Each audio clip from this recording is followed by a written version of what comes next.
Good afternoon and welcome to a very sunny afternoon here at the Zohar Ahmed Chaudhary Stadium in Chattogram. We're here for the toss for the first match between Bangladesh and Pakistan women's team. With me I have the two captains, Nigar Sultana from Bangladesh and Nida Dar from Pakistan. We also have with us our esteemed match referee, Mr. Akhtar Ahmed Shipar. Jyoti has the coin. Heads is the call. And it is tail. And it's a tails. Jyoti has won the toss. Congratulations. The previous match that you played against Pakistan was not a long way back, so there must be some good memories from that. So obviously, I think we've been looking for that same memory. Obviously, we are trying to do the same thing here. But I think winning the toss is a very good momentum creating already. So I think we're just looking for to play good cricket here. So the record for Pakistan in Bangladesh has been very, very good. They have not lost a T20 game in Bangladesh so far. What's your plans to make a change this time round? The thing is, I think it's a far back, and obviously it's a new day. I think particular day is very important. Whoever going to play good cricket here, they are going to win. So far, I think we had a good preparation here, and teams looking so good. So I'm hoping for the best. And just before I let you go, choosing to bat first, is there a reason behind? Oh, you chose to bowl first, right? What's the reason behind it?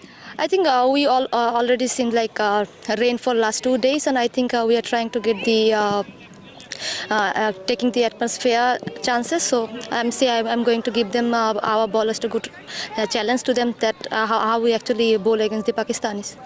Thank you very much and best of luck for the game.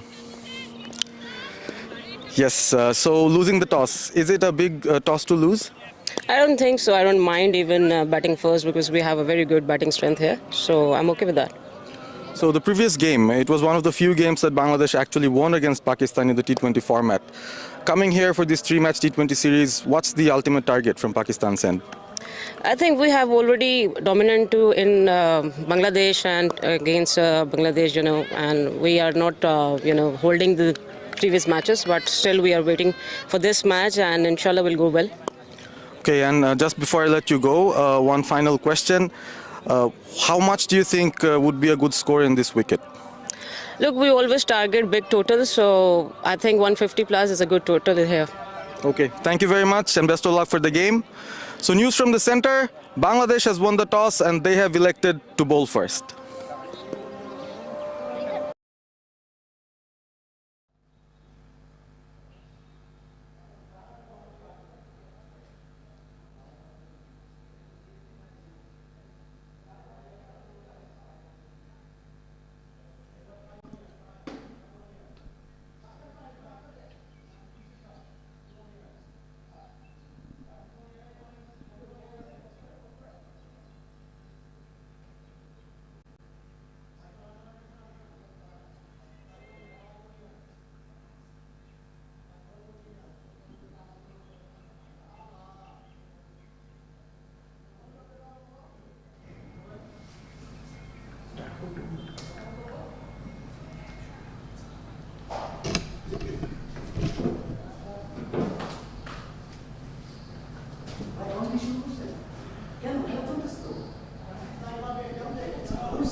Hello and welcome to the first T20 international between Bangladesh and Pakistan women of the 3-match series in Chattogram.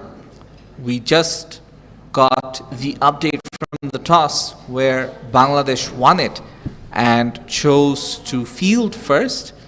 And as we can see, the players are out there in the middle.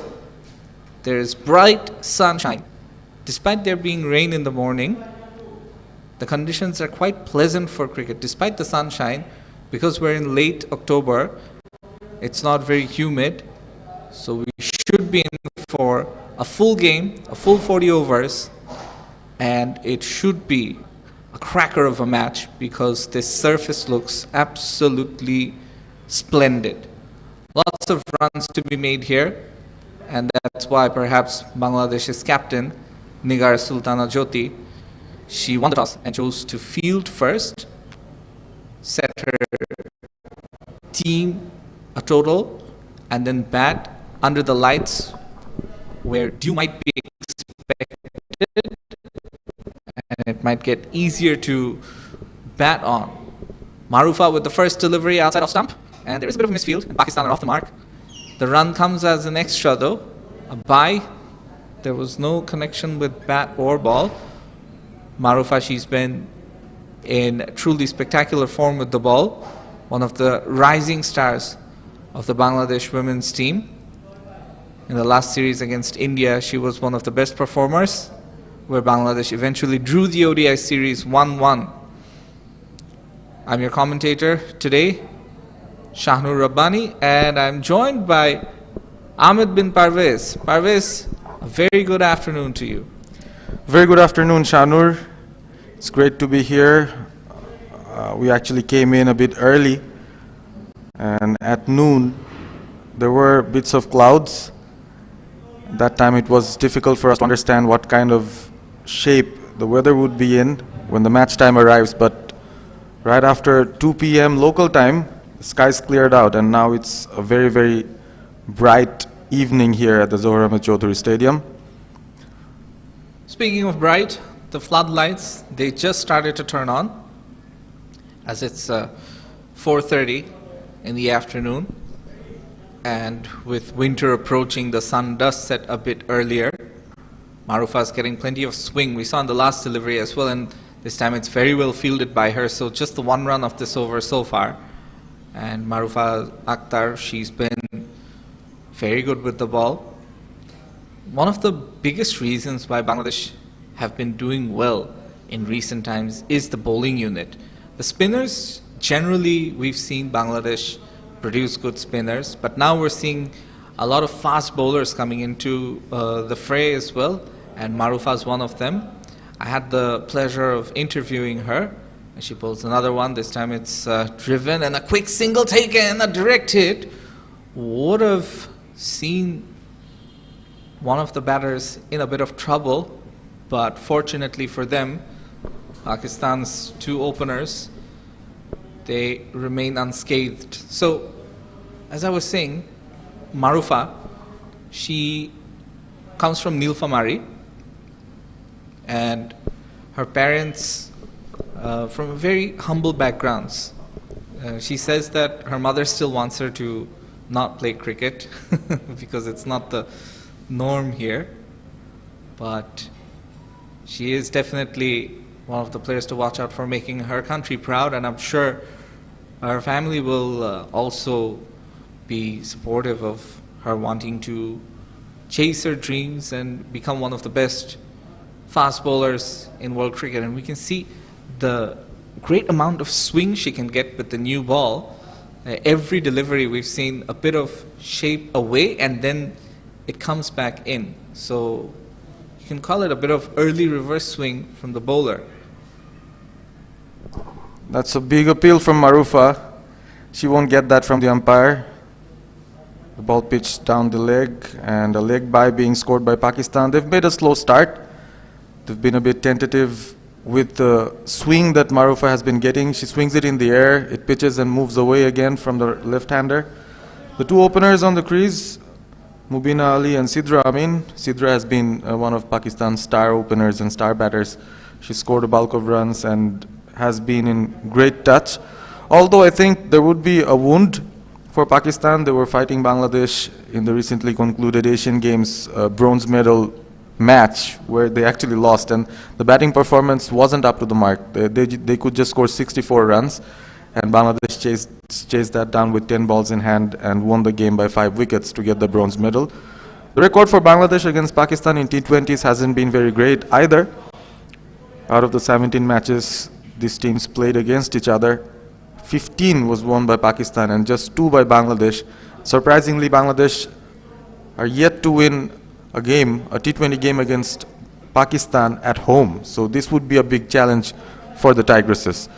Yeah, absolutely, Parvez. As we can see, it's a tossed up delivery, driven beautifully, but there is cover at the deep. A wideish long off, cuts it off, just a single. So Pakistan not really getting off to a flying start, and perhaps Bangladesh's decision to bowl first is paying off.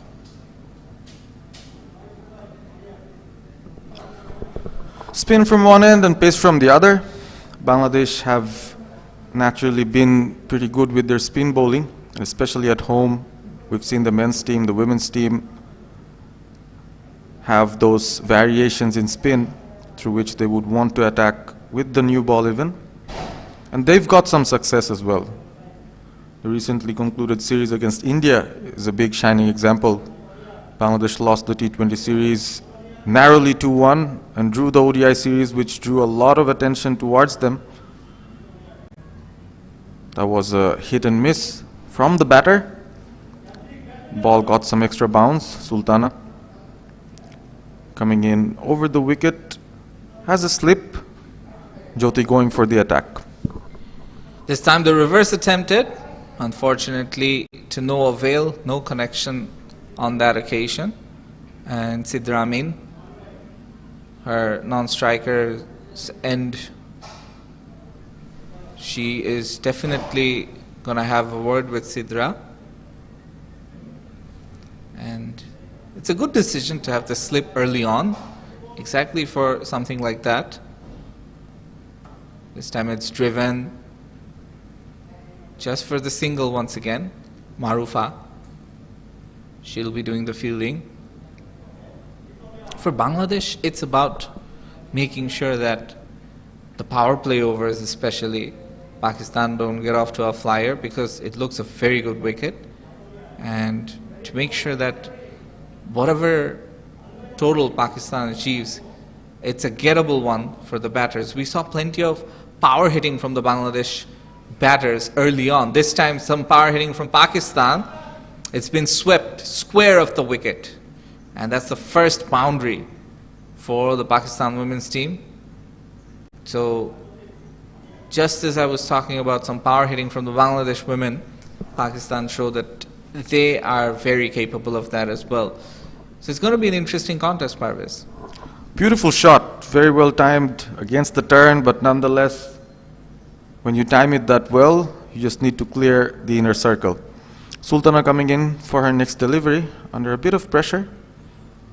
It's nicely driven once again. Looks like a really good pitch at the toss. Pakistan skipper said they would love to score 150 on this wicket, and that would be a really challenging score for Bangladesh.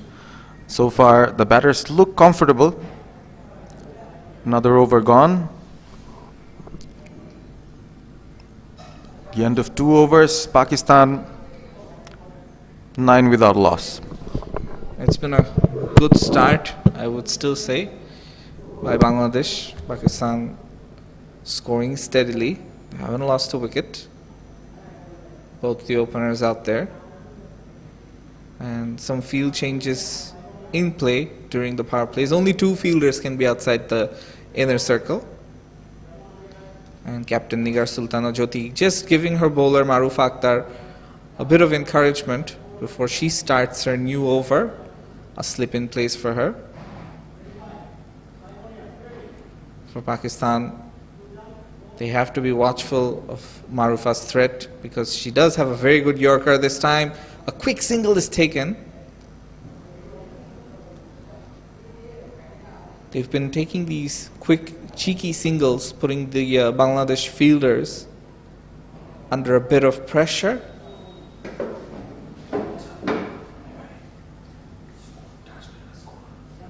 Marufa, I really like her very fluent and easy action. Once again, the attempted slog doesn't really have the proper connection, and it's another dot ball.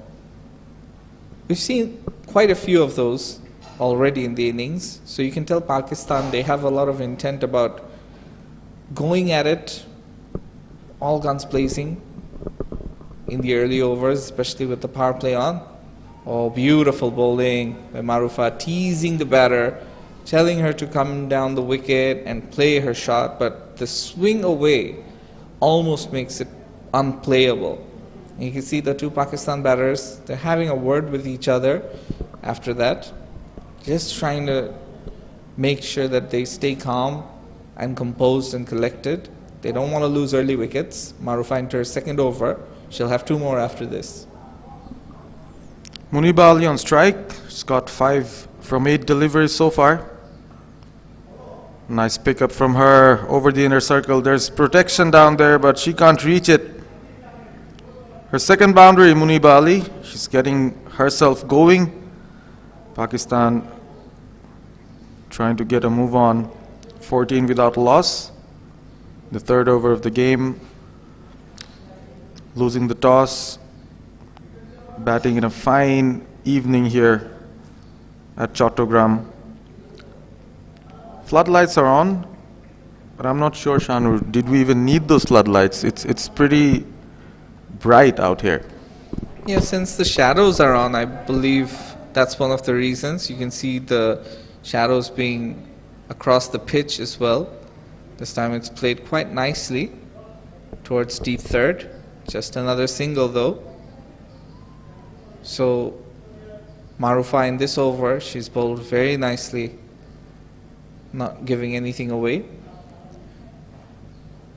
Parvez, you were talking about the record that Pakistan have against Bangladesh in T20 internationals. They've won 15 out of 17, and the losses have come in recent times against Bangladesh, but they've never lost against Bangladesh in Bangladesh. So the Tigresses definitely are chasing history. Now this could be an attempted run out, but the throw misses the stumps. She had all 3 stumps to aim at, and you feel that had she gotten her throw in, direct hit would have had the batter in trouble.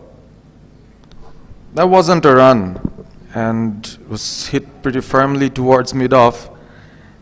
The call came from the batter on the striking end, and it was a very risky run in the end. I think it would have been very close, or batter could have even been short in the non-striker's end. So the 2 batters, they still move on. The opening partnership still intact for Pakistan. 3 overs gone. It's 16 for no loss. Yeah, and in recent times, if you look at these 2 Pakistan openers, then you have to say that they generally bat well and they form good opening partnerships. I've seen a lot of Sidra and Muniba is the more recent player, the youngster. She recently got 100 in the World Cup. Yes, her highest score is 102. Played 52 matches before this and has a healthy, tally of 729 runs overall. Strike rate of 84.47 seems to be pretty decent as well. Especially in women's T20s, anything around 100 for the opening batters is a good deal. That's a brilliant, brilliant appeal. The players are celebrating. First wicket gone for Pakistan.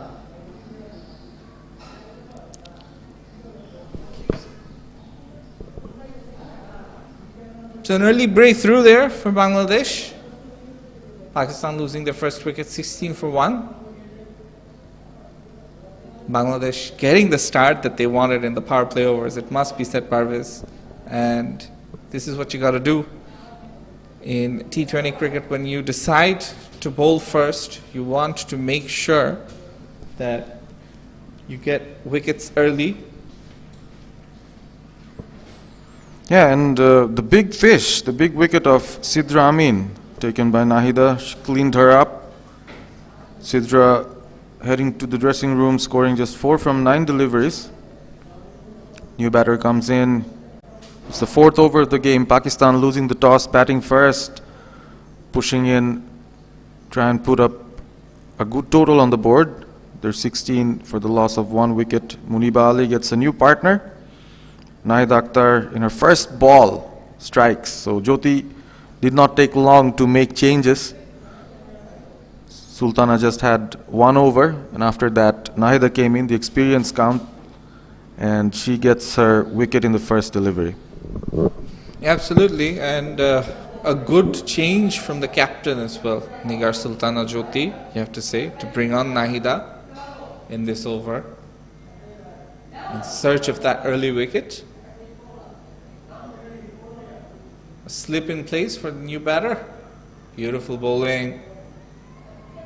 On the money early on.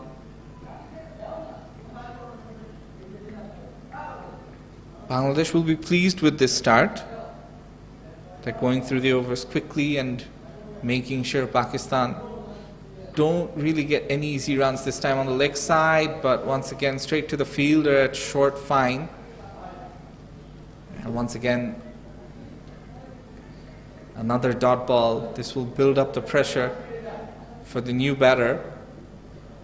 And I wonder if Captain Jyoti, she might think of being a bit more aggressive with perhaps a silly point or a forward short leg in place for new Pakistan batter.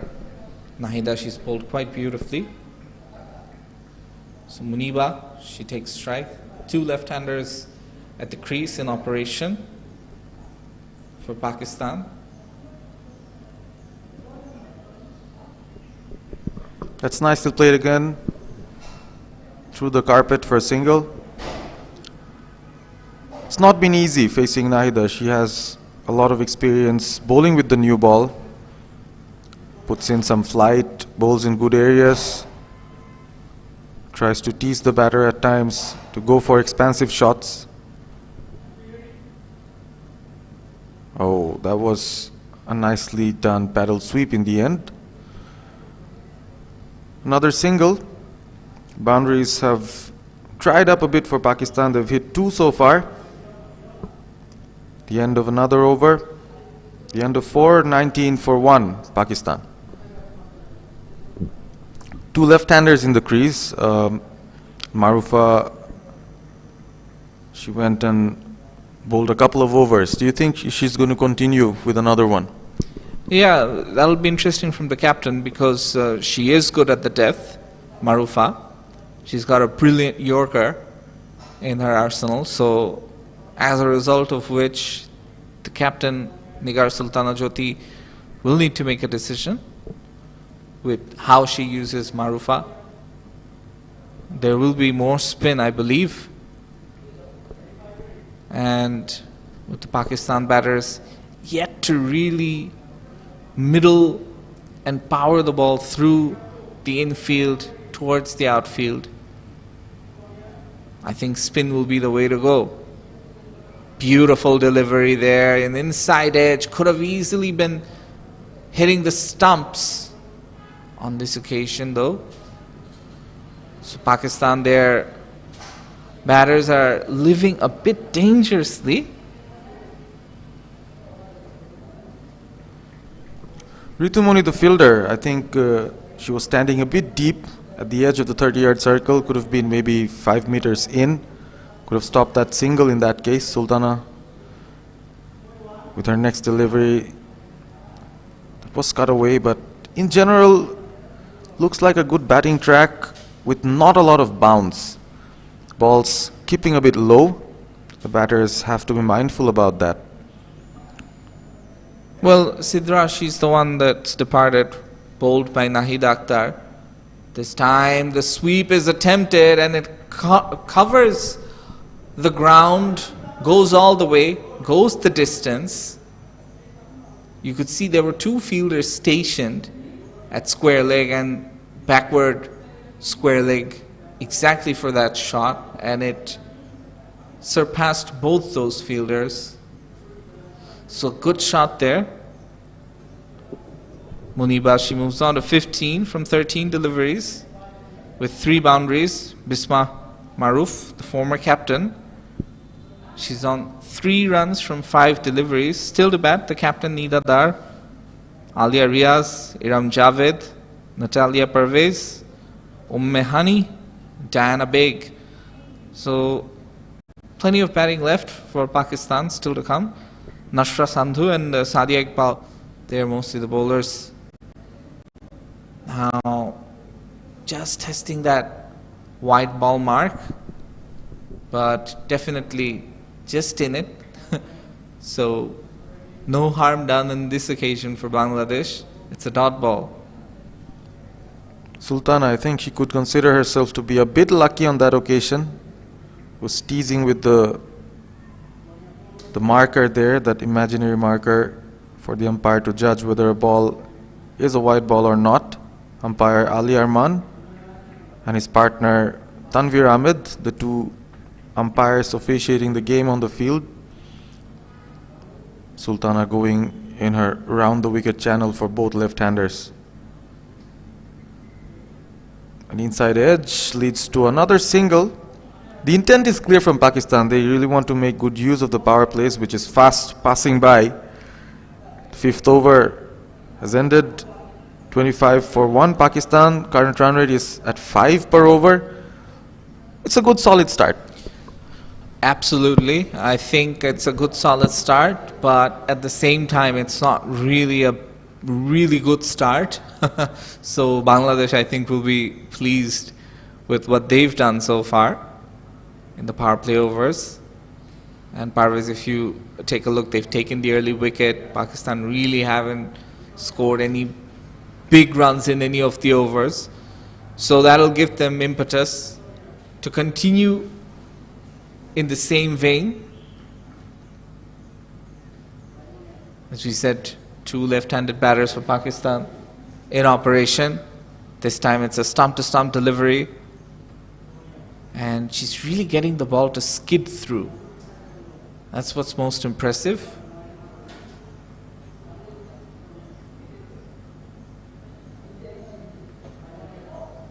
Plenty of time still to get set and score big. Once again, the sweep shot.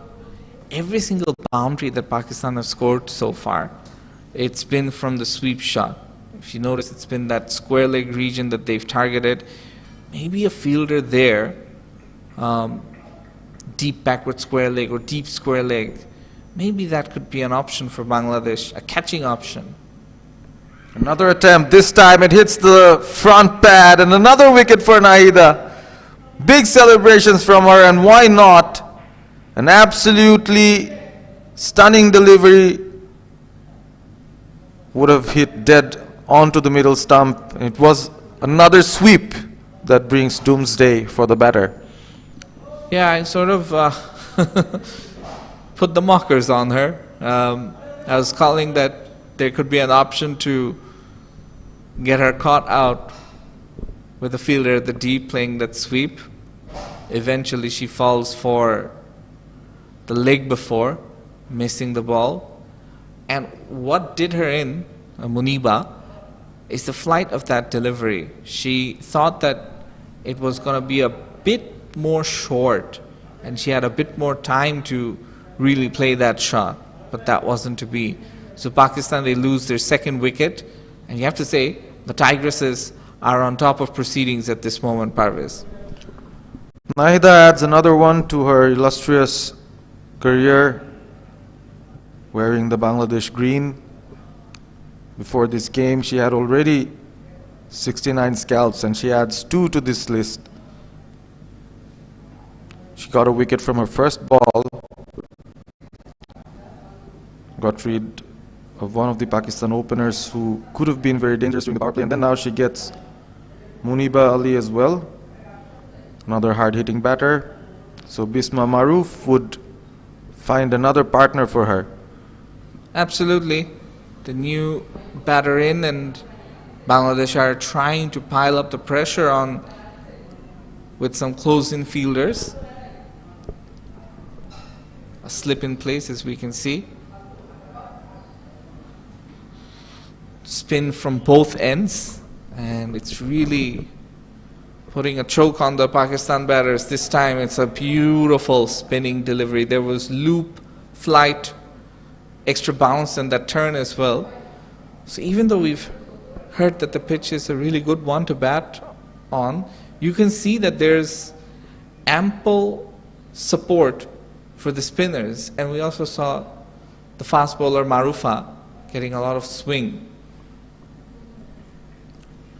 Nahida getting her lines and lengths really perfectly here.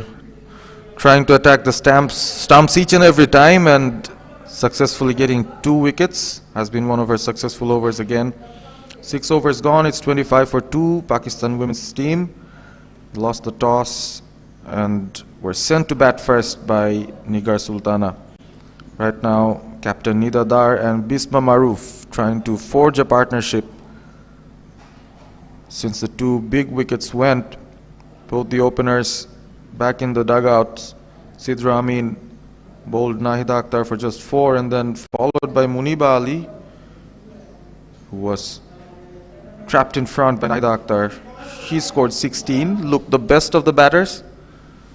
Got her 3 boundaries. So far the only batter to score boundaries in this match. And yet more of the Bangladeshi spin. Yeah, exactly. I think before the match began, Parvez, you were alluding to Bangladesh using their battery of spinners against the Pakistan batters, and that's what's happening right now. You said that 100 might be something that Bangladesh would be happy with. So we've moved on from finger spin to wrist spin. You can see the leg spinner in option for Bangladesh. And it's something that the women's team, they're blessed with, leg spinners, unlike the men's team. So as we can see, Rabia Khan, she's played 4 matches, 4 ODIs and 11 T20is before. And she's picked up 13 wickets in her 11 T20is. This time, the delivery, it's on line, on target once again. Keeping things tight, Bangladesh here. We've seen only 3 boundaries in the first 7 overs so far. Bangladesh have a couple of wrist spinners in their armory. One of them is in action right now. Jyoti, encouraged by the turn Nahida extracted in the last over, giving her leg spinner another opportunity right at the end of the power play. Rabia Khan has been a new sensation for Bangladesh, still in her teenage years. I was nearly caught at point. Good fielding, a direct hit. Now, The umpire, yes. I think she might be short. It was great fielding to start off with. The reverse sweep, well fielded at point, and then the throw in was very accurate, even though it wasn't a direct hit. But I think the third umpire might have a decision to make, and it remains to be seen what that decision is. Bangladesh have made a really good start, looking for that 3rd wicket, and as we await, The batters look pretty tense. I think it could be touch and go. Both sides waiting for the action replay in slow motion to have a look at what happened. Was brilliant fielding in the point region in the beginning. Nahida there again. Her throw directly hitting the stumps, but the batter made a desperate dive. The dive saved her in the end. yeah, it looks like that her bat is grounded before the stumps are broken. The direct hit eventually doesn't do the trick.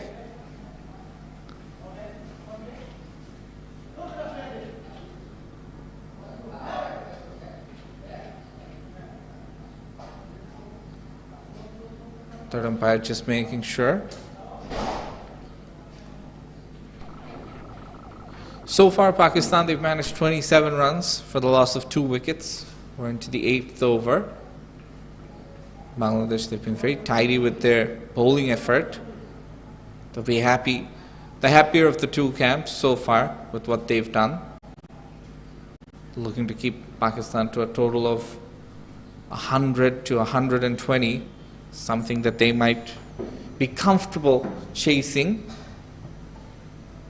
It's So Rabea, she continues.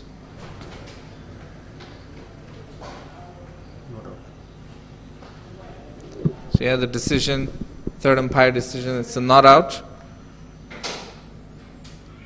This time, once again, a bit of miscommunication there between the two stalwarts. If you think about it, the former captain and the current captain of Pakistan, both in the crease, Bisma Maroof and Nidadar. This time, a quick single is taken. And the over ends as well. So very good over once again for Bangladesh. Rabea, she finishes it off. The total is 28 for 2 for Pakistan. 7 overs gone. Floodlights taking full effect. And in the shadows, this Pakistan stalwarts trying to forge a partnership after 2 quick wickets. Both their openers getting out cheaply. And both wickets scalped by Nahida. She's been an expert bowling with the new ball within the power play. Jyoti has used her well here at Chattogram as well. Sultana comes in with her off spins. Bit of a yes and no situation there between the two batters. Think they need to talk a little bit more between themselves. We've seen this way too often. Yeah, absolutely. And it's making life difficult for themselves. This lack of understanding. This time it's a good shot. The sweep. The fielder is putting a chase, and very good effort there at the deep fine leg region. Certainly saved a boundary. And I believe it was Mostari who did the fielding. Mushida Khatun, in fact, was the fielder. Pakistan really haven't found things easy. The captain, she wanted 150 plus runs, Pakistan's captain. This time, once again, a bit of miscommunication in the running between the wickets, but they survive. So, Nidadar, she definitely had some plans of scoring around 150. Parvez, how do they do that from here? There is a big chance. For that, you just need to have a partnership. We've recently seen a lot of international games, the Men's World Cup happening, where you can see a lot of big runs being scored right at the end if you can keep your wickets intact. This time, lack of bounce, lack of turn beats the batter. So it's a right-hand, left-hand batting combination that might tease the bowler in this sense. Sultana, she has to make some adjustments.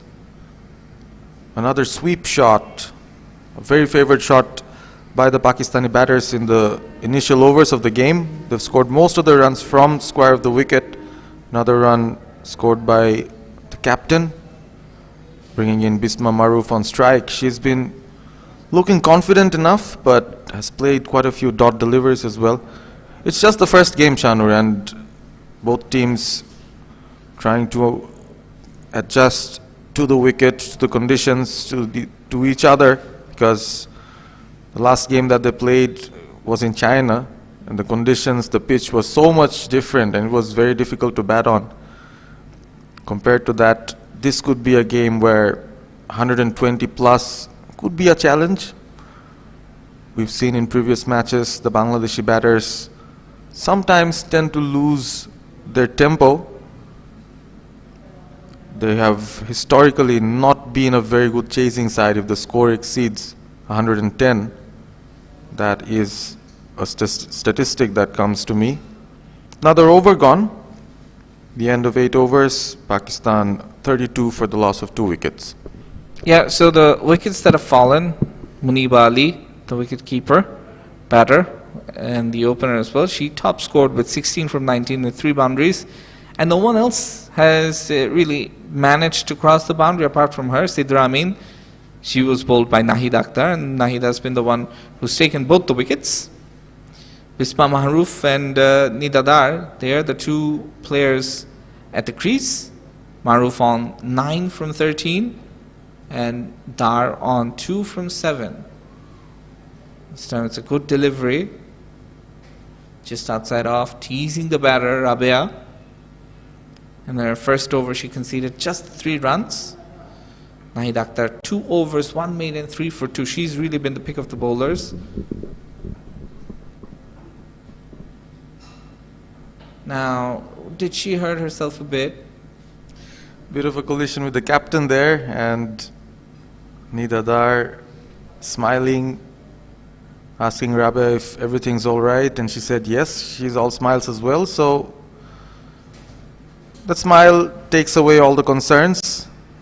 Still wiping her face, Rabia, licking her wounds. Yeah, I'm not sure if she's smiling or if that's a grimace, Parvez, but Yeah, it looked like a smile. I think I saw things positively. Rabia coming in round the wicket, trying to cramp the batter for some room.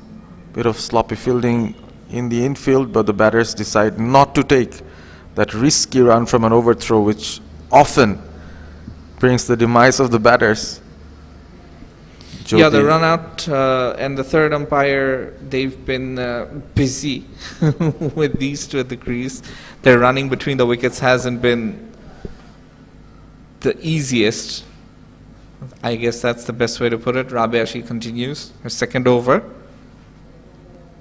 Bangladesh continuing to pile on the pressure, and you can see a slip coming up. So that's a good decision, I think, by the captain, Nigar Sultana Jyoti. Rabia might want to toss it up, and she does. It's a bit of a straighter one. And the first slip, she's the one who's going to get it before a run is scored. Rabia has managed to keep things very tight. We look at the other bowlers as well. Mahroof Akhtar, 2 overs, just the 8 runs. Salma Khatun, she has Sultana Khatun, beg your pardon. She's also been very impressive. The 3 overs, 17 runs, no wickets. And Rabia right now, she's on to her second over, this time down the track. So Pakistan dealing in singles. Nida Dar and Bisma Mahroof, the 2 experienced players looking to build a partnership. They lost their last wicket at 25. Currently they're 35 for 2. Gradually piling up the runs, Pakistan trying to keep wickets in hand. Oh, that was down the leg, turned just a little bit.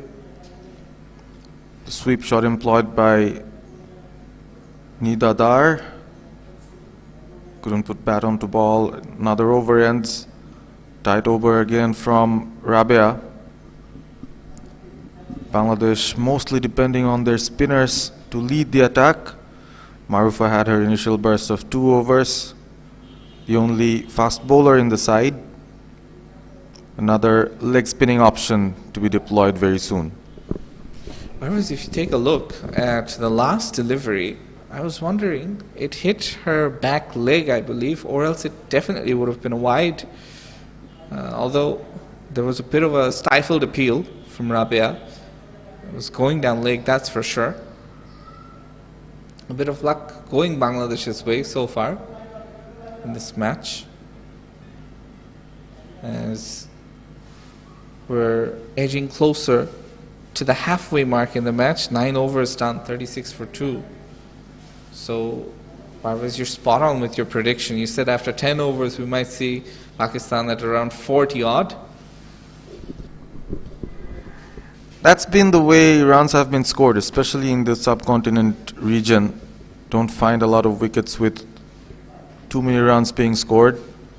Especially in Bangladesh, don't find a lot of matches where big runs are being scored in the women's game. That's a nice sweep again, a bit of a paddle.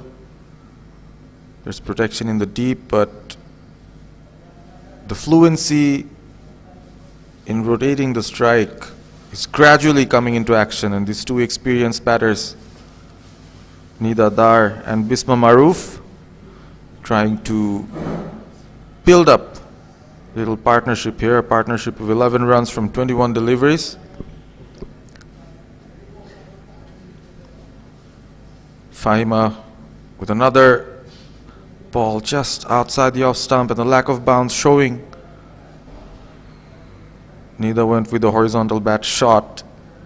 In the end, understood she should have driven it instead. Ball did not bounce much. There's a slip still employed by Jyoti. She's been pretty aggressive. Yeah, she has. And once again, I think that aggression is paying off, because the Pakistan batters, they're looking for every run that they can get, and they're only managing singles and nothing more. It's going straight to the fielders. Sometimes it's not being timed well enough. And it's not for the lack of trying, because the Pakistan batters, Bisma Maroof and Nida Dar, both of them have been trying to play some big shots. Fahima once again. This time it's an appeal. She's pretty sure about it, but I think the umpire, he'll say that it's going over the top of off, and perhaps even a bit wide. The angle was taking it outside, and that's what Nigar Sultana Jyoti, the captain, also says. The umpire, Tanvir Ahmed, in that case, was very confident about his decision. Quick throw, but that can't stop a nicely placed shot that brings 2 more runs to Pakistan's total. Nearly halfway down the line for Pakistan's batting innings, losing the toss, batting first, losing 2 early wickets, and after that, good partnership between Bisma Maroof and Nida Dar, keeping them in good stead. 40 for the loss of 2 wickets. Pardon. Once again, a quick single. It's been a bit of a struggle for Pakistan. So 10 overs done. And right now, Pakistan are just 1 run ahead of what Parvez you predicted. That's what I was saying. They scored 41. They've lost the 2 wickets. 8 wickets in hand, 60 balls left. They have to be playing more shots now, right? That would be exactly the idea. Both batters having some hydration. Bangladesh team in a huddle of their own, as well as the umpires also take a little bit of a drinks break. Some action happening on the pitch as well. The marks being redrawn with the groundsman. They did a fantastic job, I must say. There was rain for 2 straight days. It was very difficult for them to prepare a good wicket for an international game. The wicket was covered for 2 whole days, and it was even raining in the morning today. They did a good job of trying it up, putting a good roll on it. The wicket has got a nice shine to it. There has been instances of low bounce, but in general, it seemed like the ball came to the bat pretty okay. Yeah. So the drinks being taken after the first 10 overs. Plenty of chat between the players. Also those in reserve. And Bisma Maroof and Nida Dar. They are the 2 players who are trying to build a partnership. Fatima Khatun, she's just bowled the 1 over, and Fahima, she's conceded 5 runs. One of the things that Pakistan will be wary of is the spin threat of Bangladesh, and also they must take into account how many runs Bangladesh's batters would be comfortable chasing. So I reckon that anything over 120, like let's say 130 to 140 or higher, will be very difficult. But to score that, Pakistan would need to score at 10 and over from now on. If they really want to score around 140, will be a difficult job, of course. Marufa still has a couple of overs. We have the spinners. We're talking about Fahima Khatun, who already has 44 wickets under her belt from 73 games prior to this. She's back in action. There will be a little bit of an impact from the dew, as we got to know from the pitch curator as well.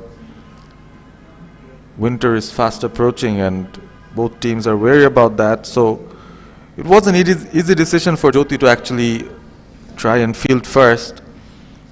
It helps the spinners do well. It also helps the batters under lights. But the big challenge right now is to break this little partnership that could be a big factor in what Pakistan does at the end of these innings. 16-run partnership, although a bit slow, from 27 balls by these two experienced batters.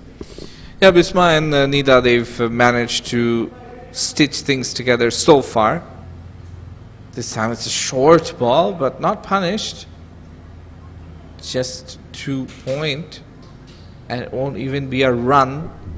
Current partnership of 16 from 27. Fahima Khatun into her first over. And continues. This time it's on the leg side. 1 run to her.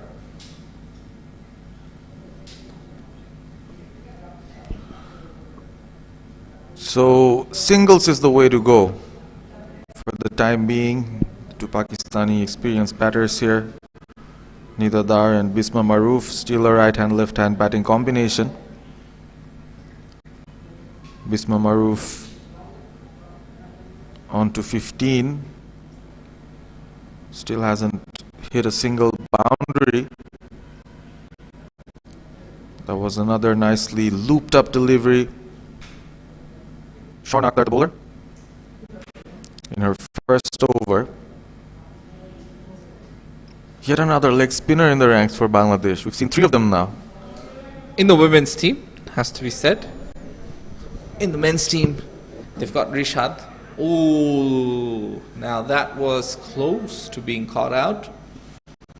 Luckily for Bisma, she survives. Plays another dot ball though. Fahima in her first over, she conceded the 5 runs. And right now Sher-e, she's into her first over. Just the 3 runs so far.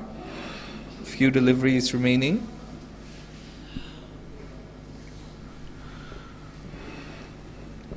The progress has been slow. I think Pakistan trying to conserve the wickets, and then maybe with 5 more overs to go would try to open up. This time though, she finds the gap. A nicely timed drive by Nida Dar gets her first boundary.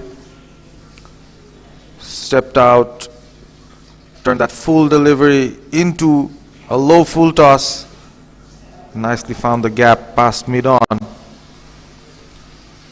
So a boundary after a long time for Pakistan. Much needed one though. Another over ends. It's 46 for 2. Pakistan after 11 overs. Pakistan looking to build, or should I say rebuild, after early wickets. This is the first time a boundary came off the bat of another batter other than their opener, Muniba. Fahima, this time is down the leg side. A valiant effort there by the captain and wicketkeeper Jyoti. But the ball just went past her to the short third man region. There is turn and there is slow turn for the bowlers. Fahima giving it a lot of flight, trying to bowl full, getting the batters to drive. This time she goes for the sweep again. Misses everybody. The keeper, in the end, just one run, and that would come from an extra, I'm guessing. But Pakistan have employed the sweep quite a bit, and that has been their go-to shot so far. That gave them a lot of runs. Bisma Maroof now on strike. Having a look at the fielders. If you look at the fielders, there are 3 in the offside, a backward point, a cover, and a extra cover within the 30-yard circle. There's mid-off and mid-on as well. Goes through the mid-on region this time for a neat single. Bisma Maroof gets off strike. Pakistan fast approaching their team 50. That would be a landmark they'll happily reach, but from now on, I think they'll need to push it a bit more, especially trying to get a boundary every over at least if they really want to reach a score of 120 or above. Yeah, once again, a good-looking shot there for just a single. There have been plenty of times where Pakistan have hit a good shot and it's gone straight to the fielder. So they really haven't had much luck in the field. And right now, Bisma Maroof goes for the sweep, but there's a fielder there at deep square leg. Another single. Bangladesh chugging along nicely with their overs. Pakistan's 50 comes up. They're 51 for 2 thanks to those singles. Nidadar, she's on strike. Bisma Maroof moving closer to the highest score in this match so far for Pakistan. Oh, that's a full toss, but a top edge as well. There's a fielder there. The ball falls into no man's land. One bounce onto the fielder.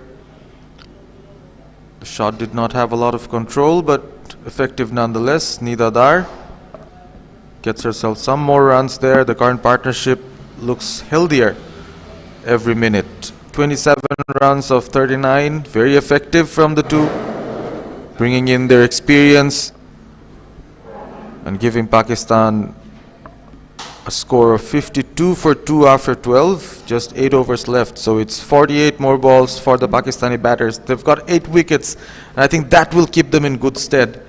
Batters will feel confident enough to go after every delivery from now on. That should be the case. Remains to be seen what Bangladesh does in reply. Still going with spin. Oh, now that is going down leg side towards the boundary. Will it be a boundary? Well, no. It is cut off right towards the edge of the boundary. A few more runs. Once again off the legs. Plenty of extras have come in this innings. Pakistan, after getting 41 in their first 10 overs, they have gotten more runs in the last 13 deliveries. They've scored exactly 13 runs in the last 13 deliveries. Rabea onto her third over. This time it's down the ground. Just another single. Pakistan are timing the ball nicely, both Nida and Maroof. But they're not really finding the gaps so far to be doing much damage. Just 4 boundaries in the entire innings so far. We're into the 13th over. 3 from Munib Ali, who was out for 16 of 19 deliveries, and 1 from captain Nida Dar, still in the crease. Nice underarm throw from backward point, sees Rabea getting another dot. It's the dot ball pressure. It's the discipline that the spinners have bowled at.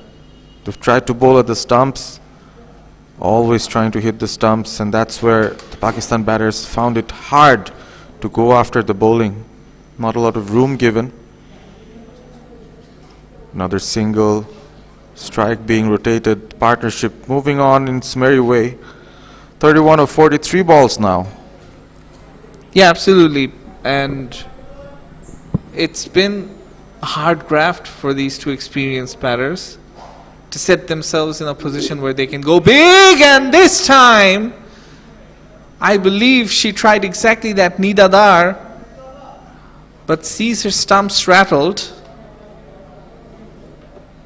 She's gone for 14 from 20 deliveries. The captain, she loses her cool and eventually has to pay the price.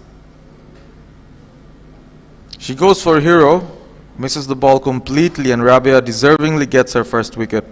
She's been bowling pretty well, always nagging at the batters, teasing line and lengths, got some turn and bounce in a few occasions. And this time around, she saw the batter stepping out, and very intelligent bowling from her to just shorten the length a bit.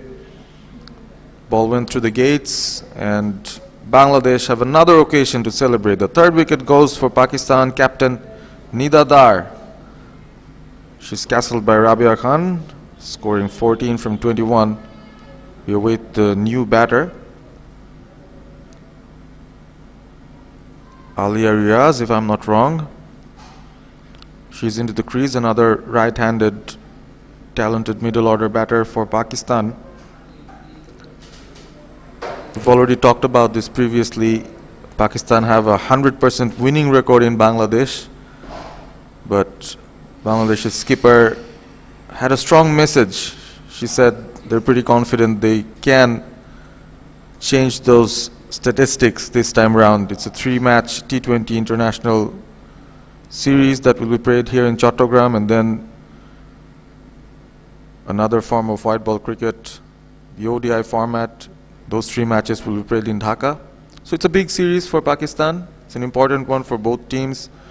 The ODI series especially part of the Women's ODI Super League.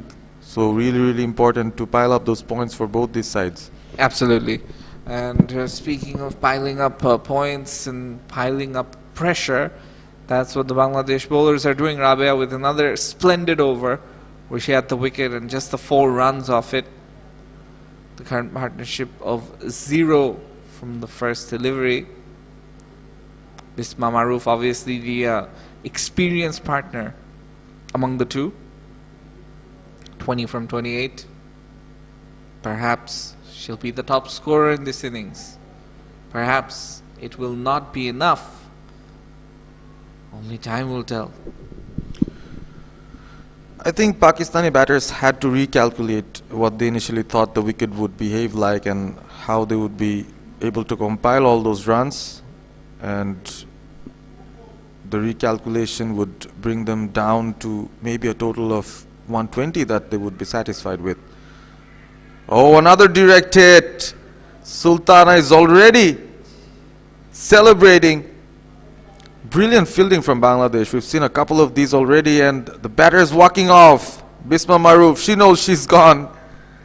She just makes the dejected walk back towards her dugout. Another big wicket for Bangladesh, and that through some brilliant fielding from mid-on. A direct hit that does the job. Yeah, third umpire's decision is being waited for here though. So let's see what the third umpire has to say. Bisma, or else she will have to go. We were just complimenting her a while ago, and now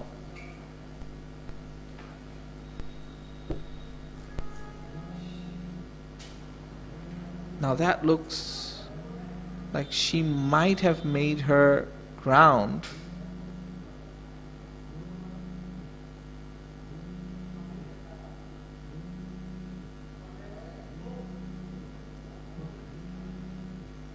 Looks quite tight.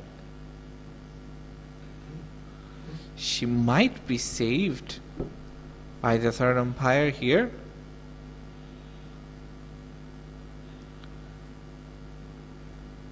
Because the frame that we see here, when the bails are completely off, her bat is slightly inside, and there's no frame in between to judge if anything else happened. So in this occasion, I think third umpire might give in favor of the Pakistan batter, Sultana Khatun. She's into fourth over. So Bangladesh's bowling options that remain before the official decision. As we can see, Alia Riaz and Bisma Maruf still waiting in the middle. Bisma's very close to the line, and eventually the umpire, he does signal.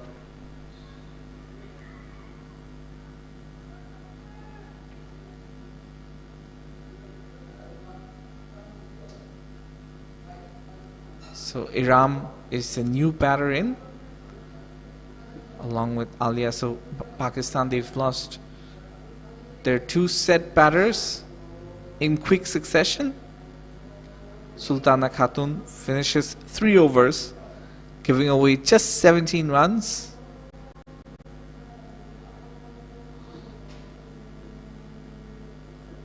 Bisma Maruf on 20.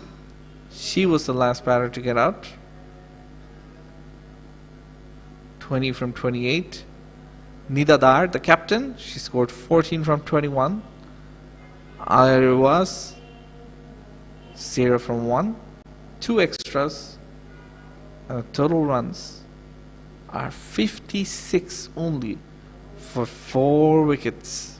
Pakistan. Good stump-to-stump ball by Sultana Khatun. No run on this occasion. More pressure being built. We can see Sultana's into her final over. Gave away just the 17 runs, keeping a stump-to-stump channel. Perhaps pitching on middle and leg, the last one. Still very good enough if you're of that region.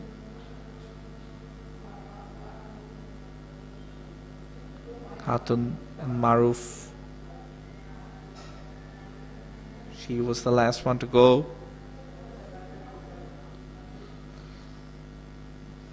Pakistan slightly stuttering towards a total that might not be enough. 57 for 4 currently they are. And a simple cotton ball chance for the bowler Sultana. She has another wicket. And Pakistan, they lose their 5th. They're falling apart here. Bangladesh Tigers, the Tigresses right now, they are well and truly on top of proceedings.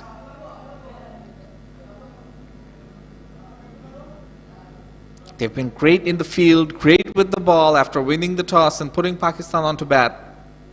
And Iram Javed, who did not manage to score a single run, is dismissed by Sultana Khatun.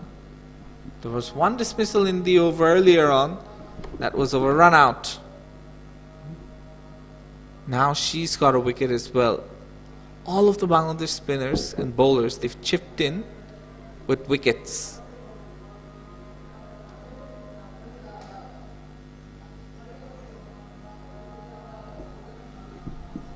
So the new batter, she'll come in.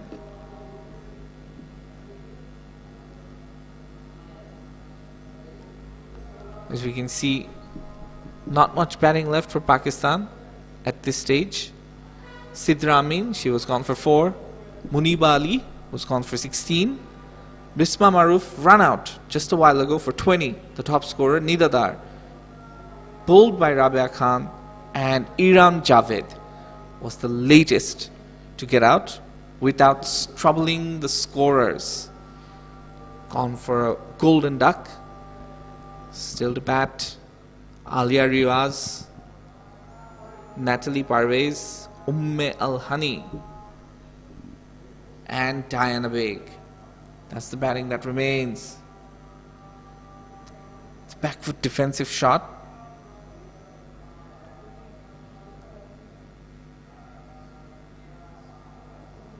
The field setup is an interesting one. There's a deep mid wicket, there's a wideish long on, and it goes to that deep mid wicket and wideish long on, it'll be an easy single. So Bangladesh really don't mind the singles at this moment, but I think they need to find a way to close that gap as well and make sure that the number of singles that they're conceding is also as low as possible, because they want to keep this pressure up. Sultana Khatun and the rest of the bowlers, they've done a tremendous job to make sure Bangladesh are in a very strong position and chasing an historic victory by defeating Pakistan for the first time on home soil in a T20 match. Sultana, she's taking her time with the new batter in the crease.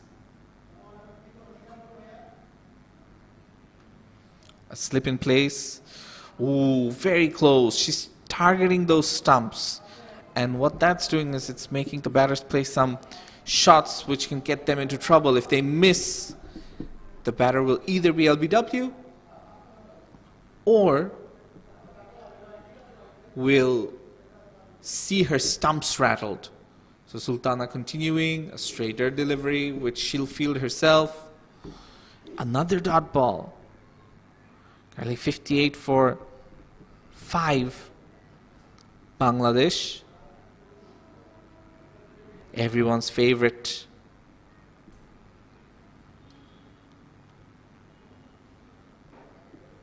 Sultana Khatun.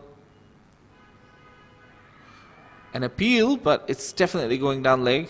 Mostly the appeal happened from the captain. Sultana, she knew from the other side that it was going down leg. Umpire remains unmoved.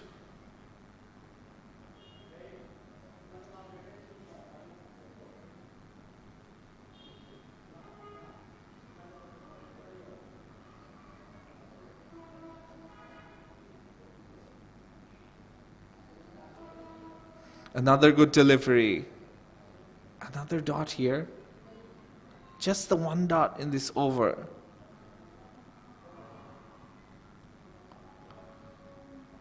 Interesting field setup here. As we can see, there's a short fine leg and almost a gully in the gully region fielder spot. Another single. Shorn Akhtar. She's back into the attack. Let's take a look at all the bowling options that Bangladesh have used so far. Maruf Akhtar, her 2 overs went for 8 runs. No wickets yet. Now that could be close, and the umpire raises his finger. So Pakistan lose another one. They lose their 6th wicket. It seemed quite plumb once she was hit in the back foot. And Natalia Parvez, she's the one who's gonna have to walk back home because her team has not put up a fight so far. Just the 59 runs, and Pakistan have already lost 6 wickets. Just 4 more wickets Bangladesh need to wrap things up. And Pakistan are running out of batting here after this Al Hani and Diana Beg. And that's it. The last 2 players, Nashra Sandhu and Sadia Iqbal, known for their bowling. For Bangladesh, it has been a complete bowling effort with the ball and also in the field. As I was going through the bowling figures, Maruf Akhtar, she's been economical but wicketless. 2 overs, 8 for no loss. Sultana Khatun, she's bowled 4 overs, gave away 19 runs, still pretty low given the circumstances, and took a wicket as well. Nahid Akhtar, 2 overs, just 3 runs and 2 wickets. She is being amazing so far. This time it's a lofted shot. Long off will gather. And then you look at The other bowlers for Bangladesh, Rabia Khan with her 3 overs, just the 10 runs and a wicket. And Fahima Khatun, 2 overs, 11 runs. She's yet to take a wicket. Sharna Akhtar recently bowled a few as well. So 6 bowling options being used by Bangladesh. Captain Nigar Sultana Jyoti might have another one. Now, Jyoti tells her bowler that it was probably hitting outside, but that looked very close. To the naked eye, that looked very close from where we're watching it. Hani, she can consider herself a bit lucky on this occasion. This time it's an edge. Falls to no man's land. 3 fielders in between it. Finally, another single. Bangladesh are progressing very nicely. They are edging closer towards making sure Pakistan don't get a big total, but this time it's down the leg side, and Natalia Parvez, she's not going to miss out. That's a welcome boundary for Pakistan. They needed a pressure releasing delivery and a shot to match it, and they've gotten it. They'll be very pleased with this. Not many boundaries have come in this innings.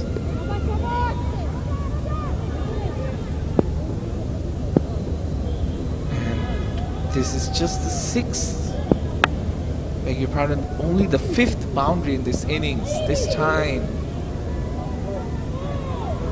it's good wicket keeping by the captain, Nigar Sultana Jyoti. She's a bit unhappy, perhaps wanted to knock off the bails a bit earlier.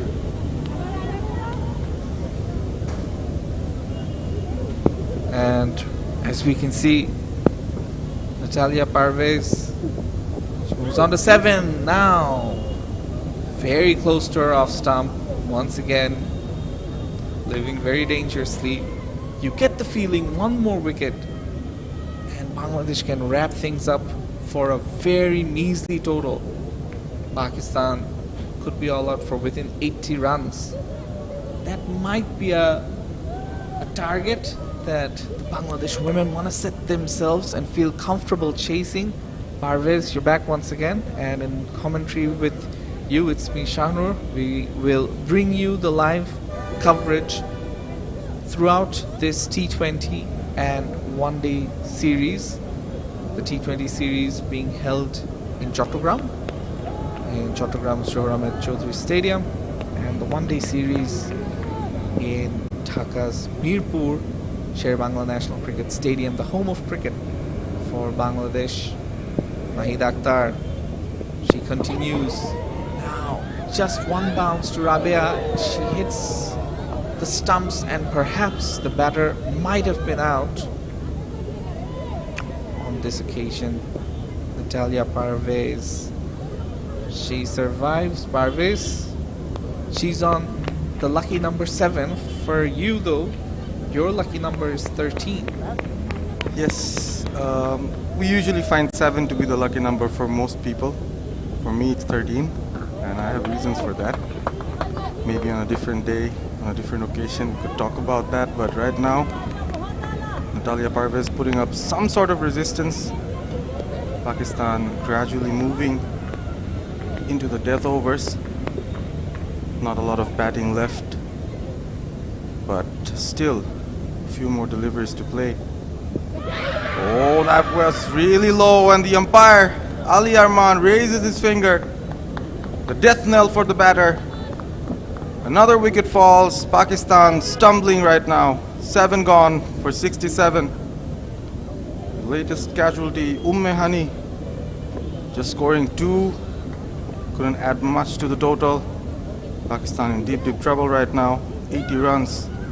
Seems to be far away. Nahida yet again with her guile. Look at her bowling figures. Fantastic. She's got 3 just for 5 runs, and he's in a 3rd over. Bangladesh yet another huddle. They've done this quite regularly in the last couple of overs, it seems, and Pakistan's target that the captain mentioned about of 150, I think they had to adjust and recalculate the target for about 3 times in this innings, and right now reaching 100 would be a really good total, but seems to be quite at a distance. Diana is the new batter in. Diana Baig, 28-year-old right-handed batter, bowls right arm fast medium as well. Natalia is on the other side. She's on 8 from 12. Last recognized batting pair, if you would want to call it so. Nahida again. Look at her expression when she bowls. She's very expressive, very intent, always looking to take wickets. That's the way to go in a T20 game. Always need to go for wickets, and that stifles the runs in itself. Yeah, absolutely. And Diana Baig, known mostly for her bowling, but another experienced campaigner here. Gets the run, gets off the mark. First run's usually the toughest to get as a batter. You want to get off that dreaded duck. She's done that. Pakistan women, they've really stuttered in this innings in the second half. Bangladesh, they're all over Pakistan batters. This time they're looking to free the arms, and another quick single. Direct hit. On many an occasion we've seen that a direct hit might have changed the course of this match even further. Lots of streaky singles that the Pakistan women have taken. And Nahid Akhtar finishes her third over, just the 7 runs. Even the runs the batters are trying to take against her are mostly streaky, difficult ones where they're risking getting run out. Most of them, they could have gone out if direct hits were employed by the Bangladeshi fielders. They've done it twice, and they've got good results from there. But Jyoti would, in general, be very happy with what her bowlers brought her and how the fielding effort has been so far. And if you see in a T20 game, in the 18th over, there's a slip employed. It's not very difficult to understand which team is dominating at the moment. Sharna Akhtar with the new over. Right arm leggy. Of course, for the first run pretty quickly, but the second run wasn't on. Just a single again. Pakistan moves to 69. Oh no, they moved to 70 from that. 70 for 7. How far are they going to go from here? Parvez, I am also wondering. In my mind, I was thinking Bangladesh would set themselves 80. This time it's a full toss, but the batter Diana Baig, she really can't pounce on it. But they do look for the second one, and they get it. Good running between the wickets. The throw perhaps could have been a bit better. The deep square leg position. She can't keep the wicket. 2 runs, 3 runs in the first 2 deliveries. After this, we've got 2 more overs, so we might be looking at more than 80, that's for sure. Bangladesh, they know that they've done most of the job, 90% of the job, I'd say, with the ball. And it's about finishing off strongly, trying to get rid of the last 3 wickets as soon as possible. Putting some sand into her hands. Sharna already feeling the effects of the dew late in the evening here. Another attempted single, but this time the non-striker says no. Diana Baig on 3 from 3 deliveries. Natalia, the more senior partner, on 10. Another batter with double figures, but none of the batters from Pakistan could make it big in this match. There's another nicely looped up delivery from Sharna Akhtar. Classical leg break. Football. Diana Baig fails to put bat on ball. Another dot. Pressure piling on. Bangladesh still looking to have a strong finish in this game. Another sweep shot, a bit weak in her attempt, but would fetch her a single on this occasion. Yeah, the left sweep applied there. Make sure that it went all along the ground. Pakistan trying to score as many runs as possible in the last few overs. This over so far, from the first 5 deliveries, 4 runs have come. Sharna now down the track. Does she find the distance? Yes, she does. A great shot by Natalia Parvez. She covers the infield and sends the ball racing to the boundary. A very good looking shot. A cover drive down the wicket. So Pakistan finished the over with a flourish. A very good over for them. 8 runs off it. 77 for 7 after 18 overs. Now Parvez, as I was saying, that Bangladesh would look to keep Pakistan within 80 runs. Right now, that seems like that's not going to happen. For Pakistan though, what do you think they'll be thinking? How many runs do you think they'll be thinking would be a competitive score? From here, anything around 1995 would be good. They're still looking to score at 8 or 9 per over for the last 2, and that would be good enough to give them a score close to 100. Faima Khatun coming in again. Still no signs of Marufa. We haven't seen her bowl in the dead overs. Jyoti absolutely depending on her spinners even at the death. Faima in her 3rd over and a double scored from the first ball. So there is some urgency from the late order batters here from Pakistan trying to compile competitive total, making it hard for Bangladesh to chase. That was a brilliant delivery. It was very odd for the batter to sit in her back foot trying to negotiate that one. Was lucky to put bat on ball and get that single, get off strike. This partnership proving handy for Pakistan. All these runs gradually taking the total into a competitive one. Faima Khatun still wicketless, and I think that's something she wouldn't be happy with. Nigar Sultana saw her bowlers do really well. Everybody chipped in, as you said, Shanur. Each and every bowler tried their hand, got a few wickets. The peak of the bowlers was definitely Nahida once again. Teams are finding it very difficult to score runs of her, and she puts on the pressure, gets the wickets, keeps Bangladesh at steady state. Oh, this could be a close one. Yes, I think we might not need a 3rd umpire's call for that. She's Looked walking. like a pretty easy run-out situation there, and the batter's walking. Exactly. So, looks like that's the end of Natalia Parvez. Dinah Baig, on the other hand, she's there. Pakistan losing their 8th wicket. Now, let's take a look at the replay. So the shot was pretty good. It was wafted to deep mid wicket. The throw, look at that throw. It's a fantastic throw there by the deep mid wicket fielder. And made sure that the batter was well short of the ground. And credit to Bangladesh. They fielded and bowled superbly today. Look at that throw. I mean, the easier throw would have been onto the non-striker's end. That had lesser distance, but she covered the greater distance and put it straight into Jyoti's hands. Oh, another stumping opportunity. Jyoti looks at the square leg umpire. Could that be close again?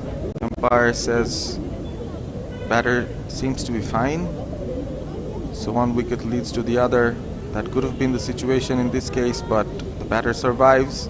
Ali Arman, the on-field umpire in the striking end, and Mr. Tanvir Ahmed, the square leg umpire, the 2 umpires officiating the game today. This one was tried to be slapped through the covers. Mistimed shot, and no run being scored. Diana Baig Stuck at 7 from 9, Pakistan 81 for the loss of 8. Yeah, Nashra and Diana, both of them known for their bowling mostly, but Diana, she can bat, and the good thing about her is her experience. This one kept really low. Parvez, you're wondering probably what this means for Bangladesh's batters in the second innings, because if the pitch keeps so low, this could be a surface that gets very tricky to chase at. Yeah, dew will be there.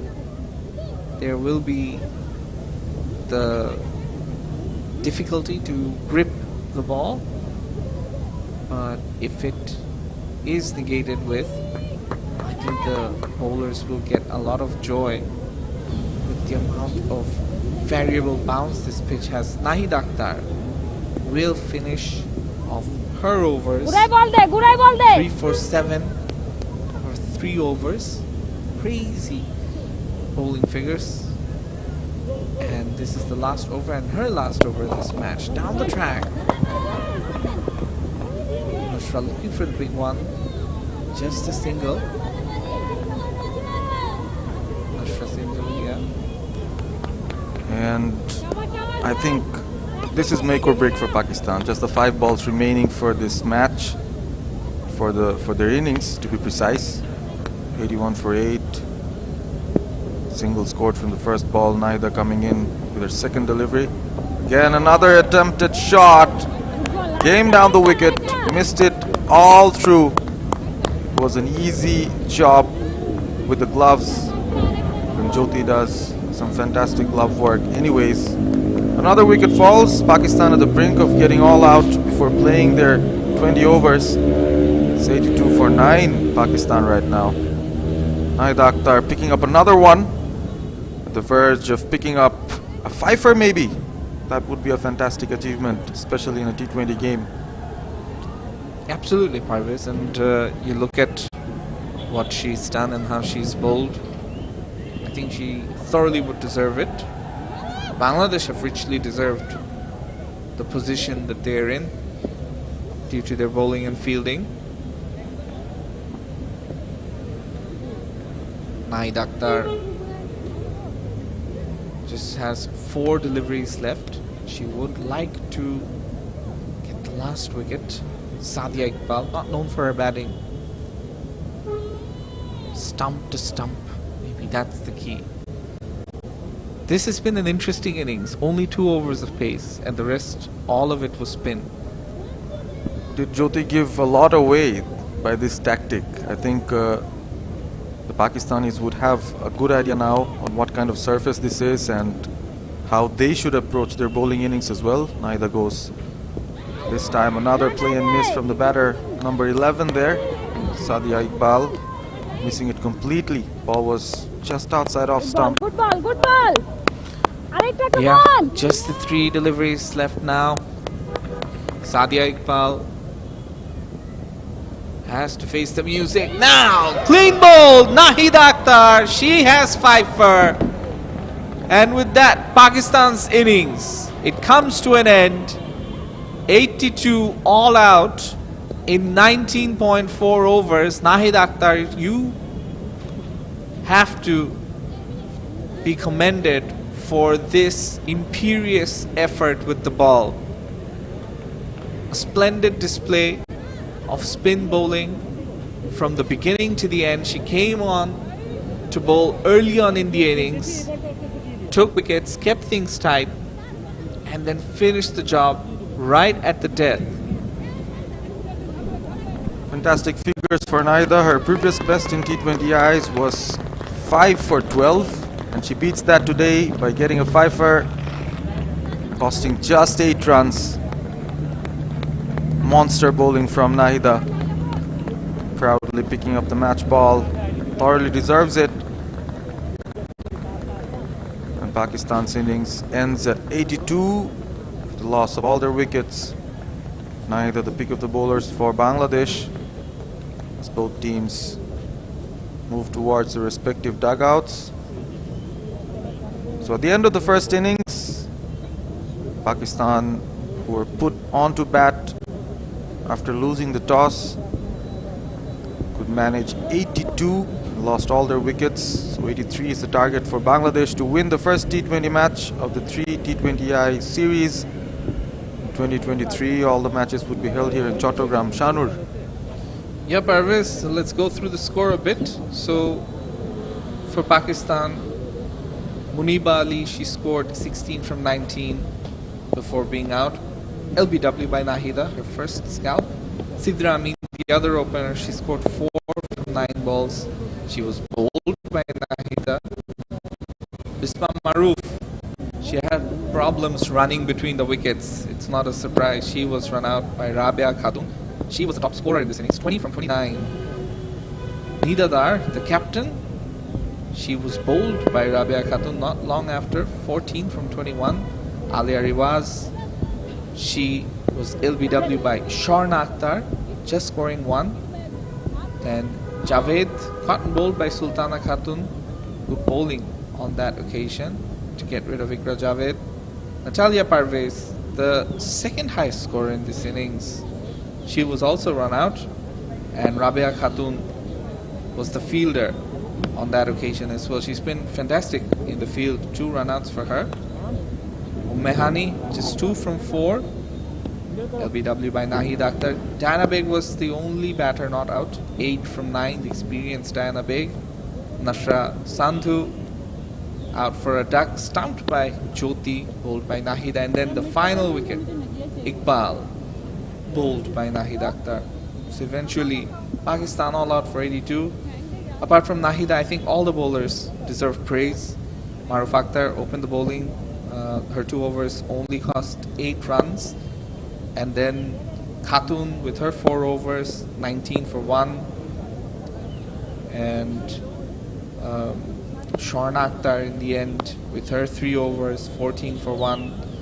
I think Bangladesh, they've done a really good job making sure that they give themselves a massive chance at winning the first T20 International. We'll take a short break, after which we'll be right back for the second innings. So don't go anywhere. Stay tuned with us. We'll be right back.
Ball की वहाँ पे हमको जाम करना था जितना लंबे समय उतना ही था और ज़्यादा जाम नहीं था सबसे इम्पोर्टेंट चीज़ अभी ये कि हमें हर जो भी है तो उसमें कर सकते और हमें ठीक है और हमने पावर प्ले में एक से दो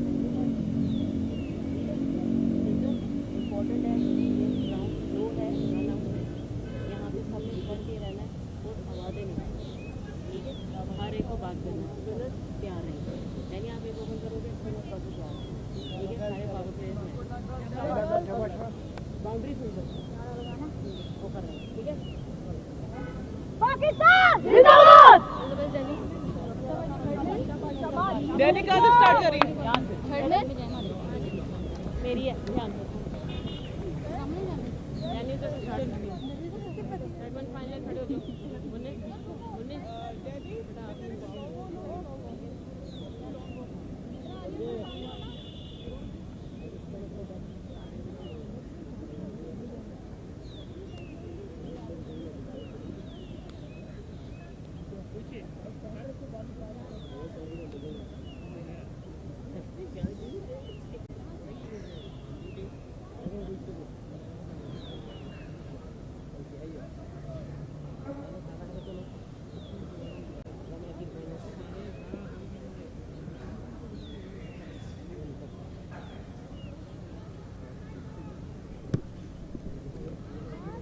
Welcome back.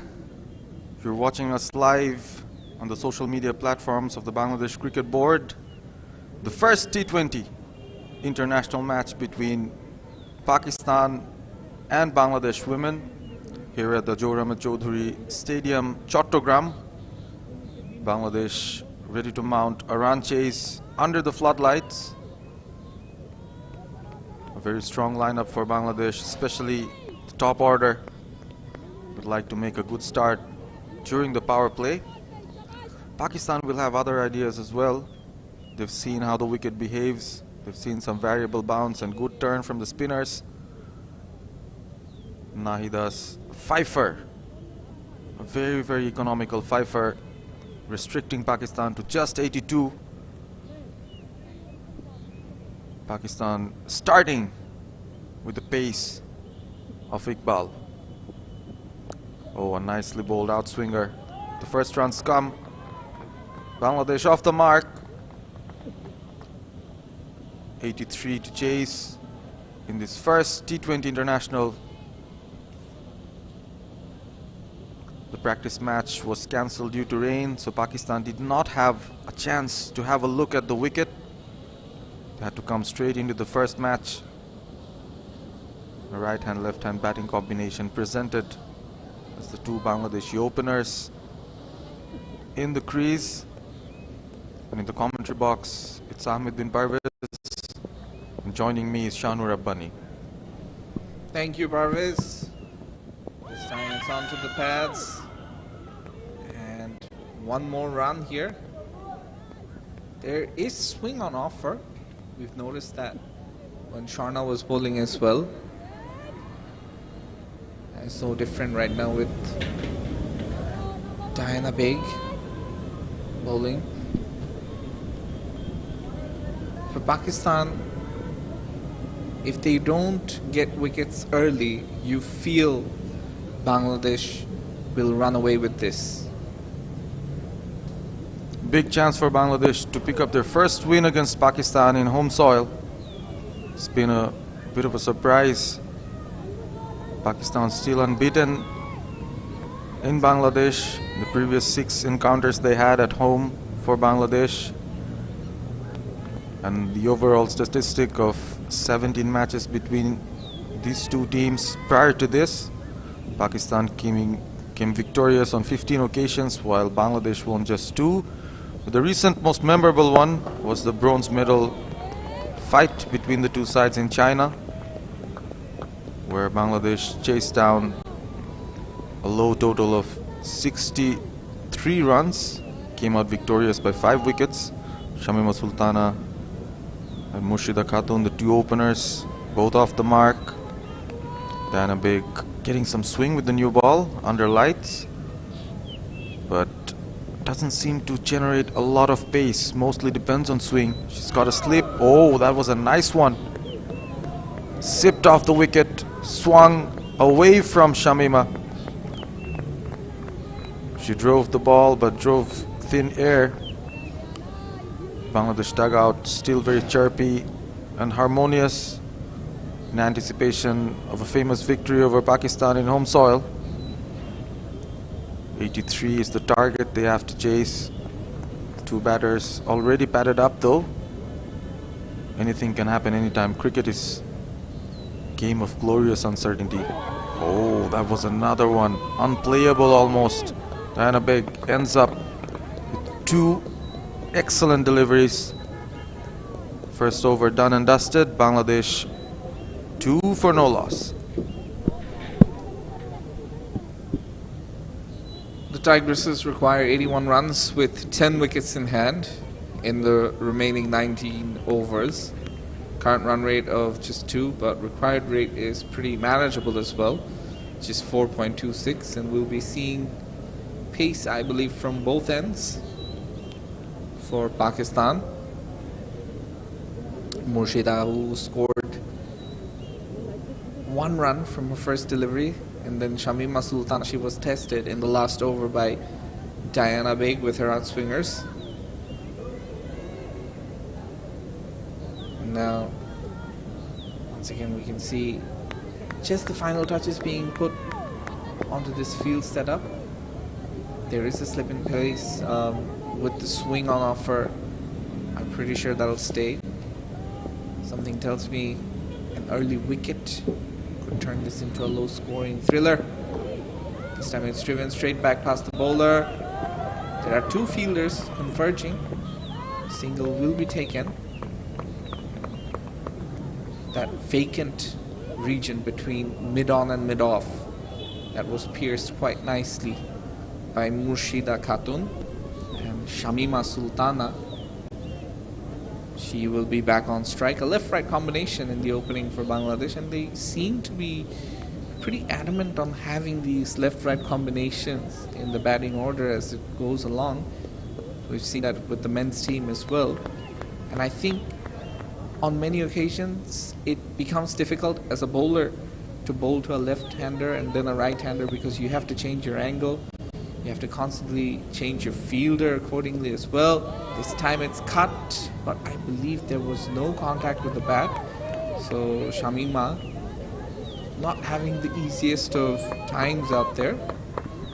Sadia Iqbal, very tall left-arm spinner, brought into the attack. 3 for no loss. Bangladesh chasing a target of 82, which means they need to score at just above 4 and over. That was a nicely bowled one right onto the off stump. An equally good shot into the gap for another single. Shamima Sultana, a very experienced cricketer, as well as Murshida Khatun, was into her 34th T20i. Had 569 runs under her belt prior to this game, the high score of 77. An unbeaten knock. So she doesn't have to score 77 tonight. She just needs to maybe score half of it, and then Bangladesh could be in a good position to win this game. Murshida Khatun back on strike. Just a couple of runs from the first 3 deliveries this time around. Soft push. Some slow turn being achieved by Sadia Iqbal, which doesn't seem to be enough. She needs to skid the ball a bit, hurry the batter, try to hit the stumps if possible. They need early wickets, Pakistan. It's not about how many you score, it's about how quickly you score as well, I believe. So another very good over being bowled by Sadia Iqbal. Partnership of 4 from 10 deliveries. Do you think going about it slow and steady at the beginning in the power play overs is the right way to go? I think so. If you know the target, that makes things a bit more easier to pace your innings, to keep wickets in hand for imminent disaster if that happens. The batters being pretty confident with both their stroke making and their defense. Another over gone. 4 for no loss. Bangladesh women won the toss, put Pakistan on bat, restricted them to just 82. We've seen some low scores in the previous T20Is played in Bangladesh. The recently concluded series between Bangladesh and India women brought in some low scoring games, but really nail-biting encounters went till the last over. And on on the 3 occasions, India edged Bangladesh due to experience. Bangladesh won 1, very famous victory for them. That slashed hard. Fielder in the gully could have helped Pakistan in that instance, but batters safely scamper for a single. Still no boundaries struck by the Bangladesh openers. They don't need that, I guess. Required run rate, as you see, is just 4.37. Just need to be patient enough and look for the hittable deliveries. Perhaps. Also important to just take singles as much as possible. Maybe doubles in between. Once again, it's a good delivery and well defended.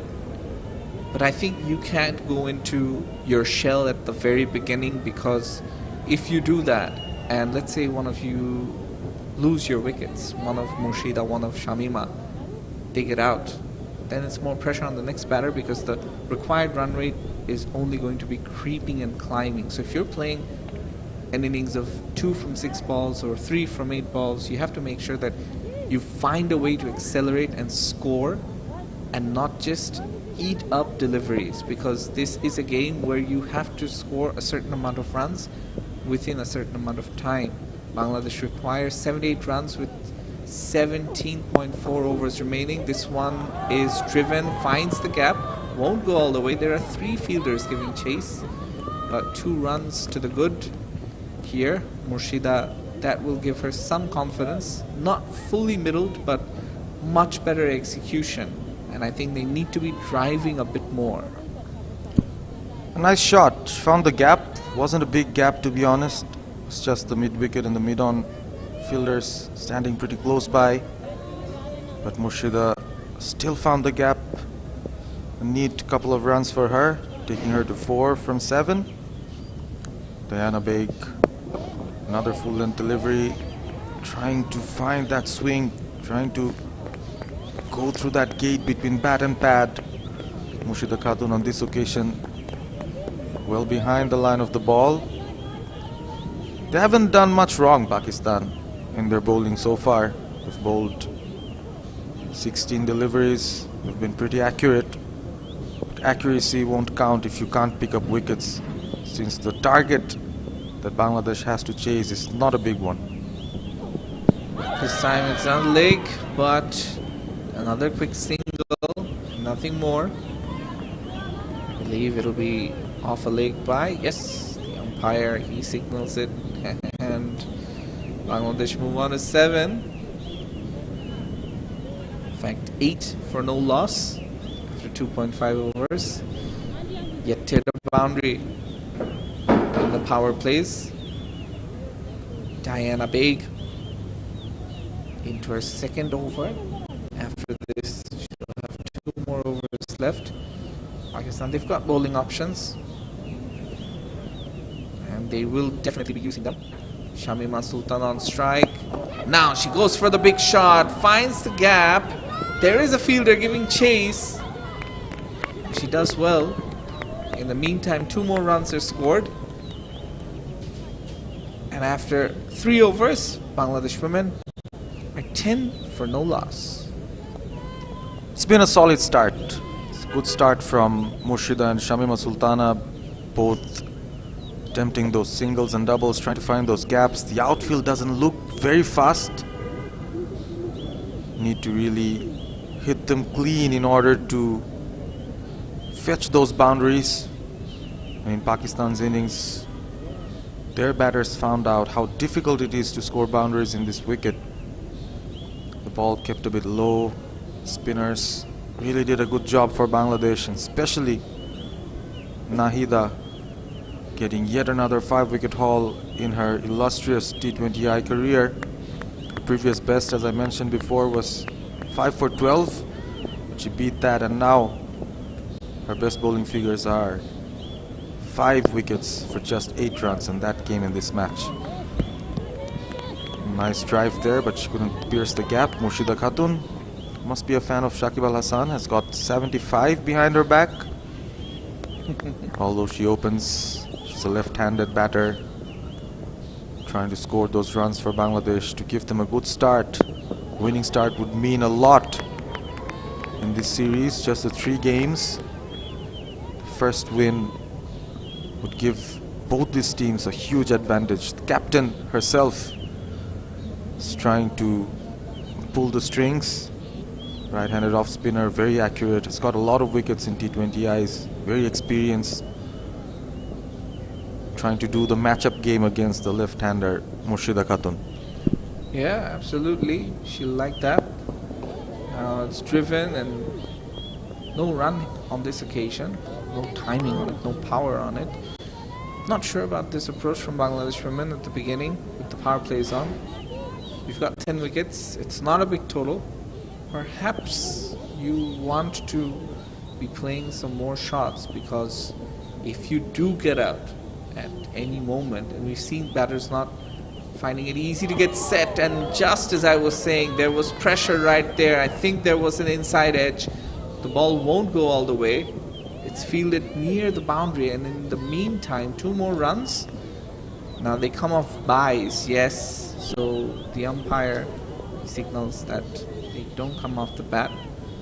Bangladesh requires 73 runs, in fact 71 runs from 16.2 overs. So it's still an easy target, you feel, but they need to up the ante. It's been 3.4 overs, just the 12 runs, no boundaries yet. You can tell that the pressure is there on the batters. Murshida, the last shot that she tried to play, coming down the track. And Nidadar is bowling a very good channel. She's experienced. She knows what to do. Looking at her fielders, Pakistan trying to put some pressure using the catching fielders within the circle. This could be the first wicket. The umpire, though, goes to the TV umpire for a potential run-out decision. Could be very, very unlucky for Shamima Sultana down at the non-striker's end.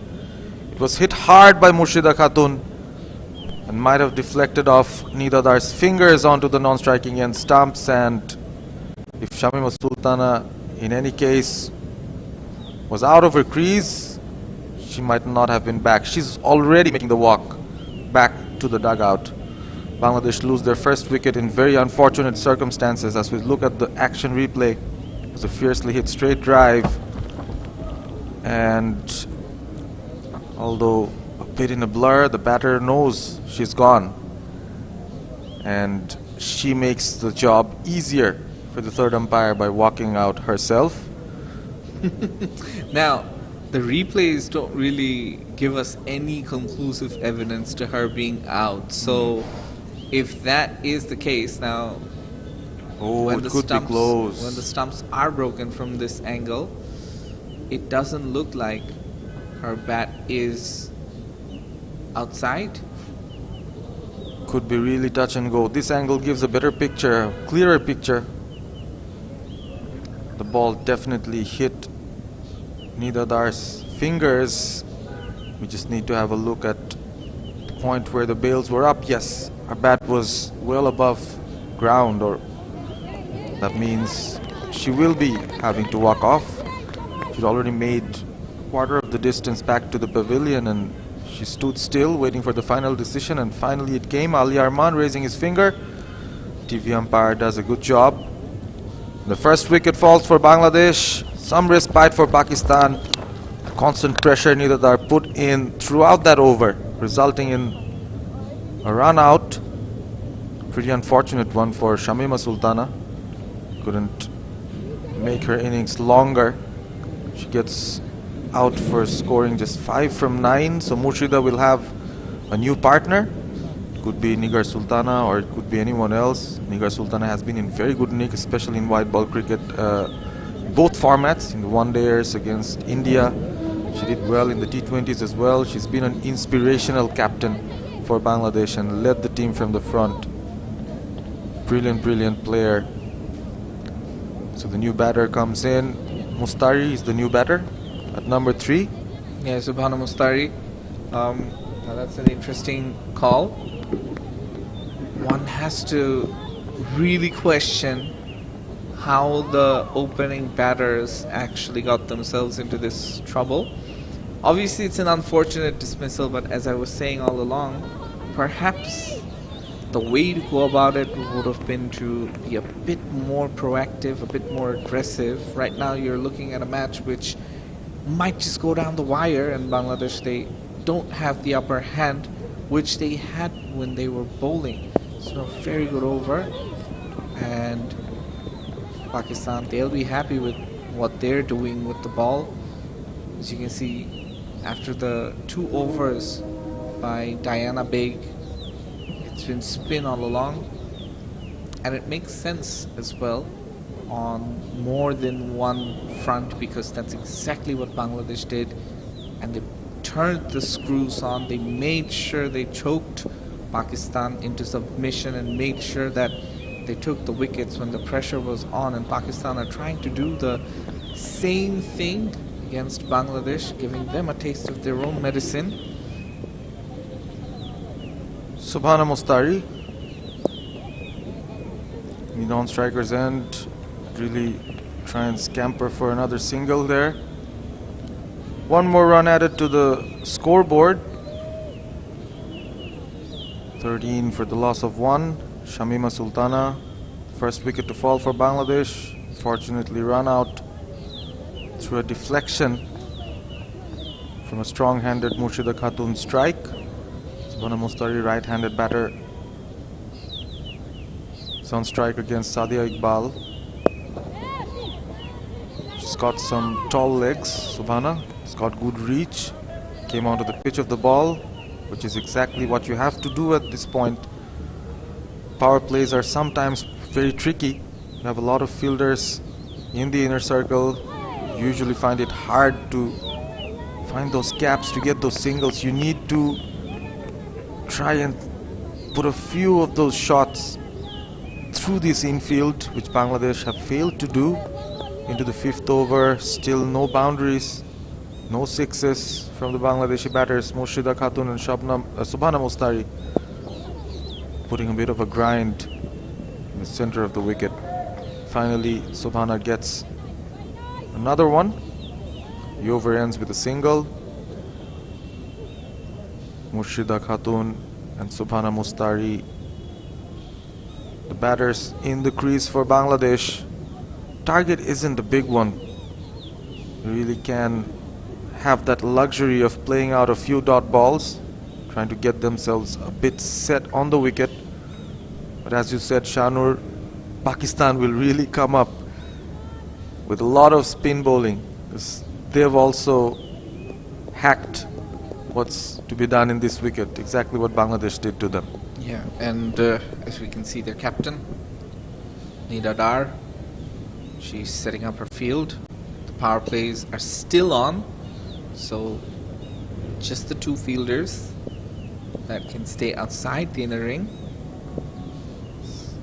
Sadia Iqbal's last over was a good one. Now we can see Nida Dar right on the money from the beginning. Subhana Mustari, Murshida Khatun, she recently got a big 100 for Bangladesh in ODI cricket, and that was close to the outside edge. Subhana Mustari looking a bit tentative with her footwork. Bangladesh definitely feeling the pressure. That went with the arm, did not turn at all, and that deceived Subhana Mustari big time. Nida Dar, very accurate with her bowling. The next one again, outside the off stump, teasing the batter. Subhana trying to pierce the cover region, not being able to put bat on ball so far. Just a couple of runs for her. Goes for the big one, over the top. Does she get the distance? She hits it over mid-on. And this is the first boundary for Bangladesh. From the bat of Subhana Mostari. That was a nicely timed shot.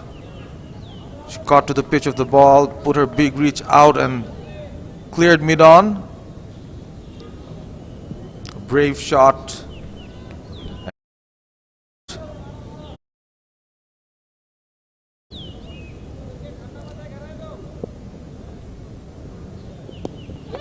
This one though, down through backward point. No single on offer. Batters choose to stand their grounds. Good comeback from Nidadar. Again trying to use that outside off stump channel. Oh, the single was taken. Subhana caught that single to her name. Moves on to 7. Murshida Khatun, left-handed opener, back on strike. Nice drive, but no runs. Another over ends. That ends the power play for Bangladesh's batting innings. They've moved on to 20 for the loss of 1 after the first 6 overs of the game. 83 is the target, and the required run rate currently stands at 4.5. Current run rate just hovering above 3.33.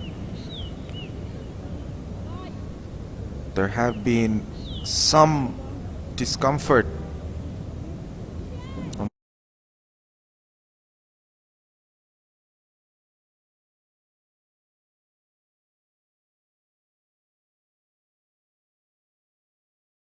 couple of days of rainfall here in Chattogram. The match started on time, and right now could be a very nail-biting encounter. 4.5 runs per over doesn't seem like a very easy task for the Bangladesh batters. The Pakistani batters found it very difficult to get a move on. Subhana Mostari back on strike. She's hit the only boundary that Bangladesh had so far in this innings. Another spin option being deployed.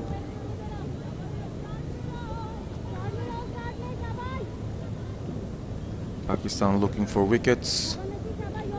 They have the luxury of sending a few players back to the boundary line, but Nidadar, Pakistan's captain, would like to squeeze it a bit, keep a couple of fielders in maybe, entice the batters to take some risks, to play over the top.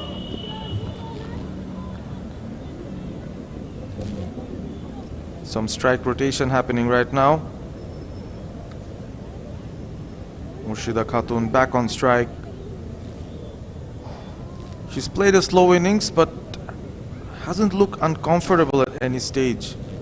It's just that a lot of her shots just found the fielders instead of the gaps. That's where she has been missing the point. Nashra Sindhu, quite economical as expected.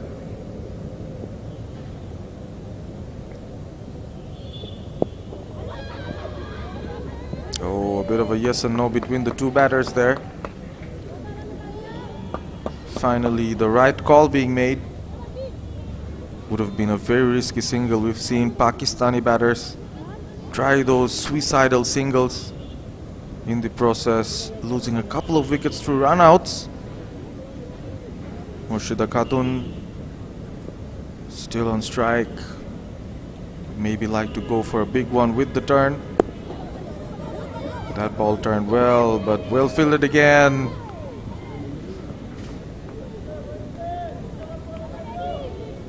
Nashra Sindhu keeping it very, very tight right now, making it difficult for Bangladesh. This has been another excellent over, just 1 run coming from it. The fielders cutting out those angles that Murshida would ideally like to find. to rotate the strike. Another dot ball.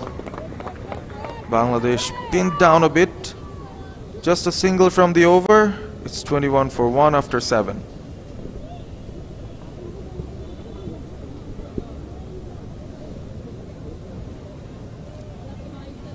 Just a solitary boundary coming in this Bangladesh innings. Current run rate of 3. Required run rate gradually moving on to 5. It's a T20i. Having wickets in hand definitely helps, but as we've seen in previous games, if you leave it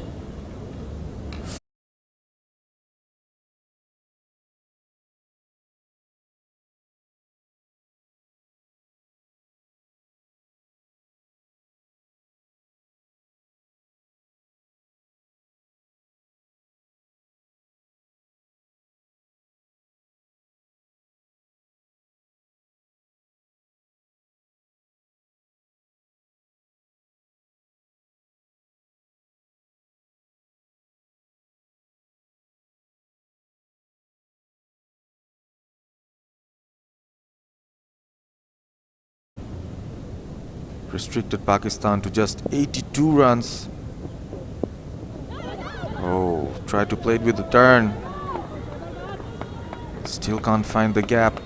Subhana Mustari looking a bit restless right now. Hani, another off-spinning option. Tightening the screws, the Pakistani spinners from both ends now, making it difficult for Bangladesh to score. Oh, another nicely bowled delivery, but this time Subhana finds the gap, gets her single, puts Murshida Khatun back on strike. She looked comfortable, but as I said, when you look at the numbers, she's played 21 balls already and scored just 5, and that could be the concern for her. And this matchup could be interesting. Hani, a very tall bowler, extracts some turn and bounce from her first 2 deliveries. We've seen that. Yeah, absolutely. Murshida, she's under a bit of pressure this time. She goes for the big shot, but there is a fielder there. Marvis definitely got excited right there with the shot, but it's just going to yield her a single. And Murshida and Mustari, they need to be scoring a bit faster, especially Murshida.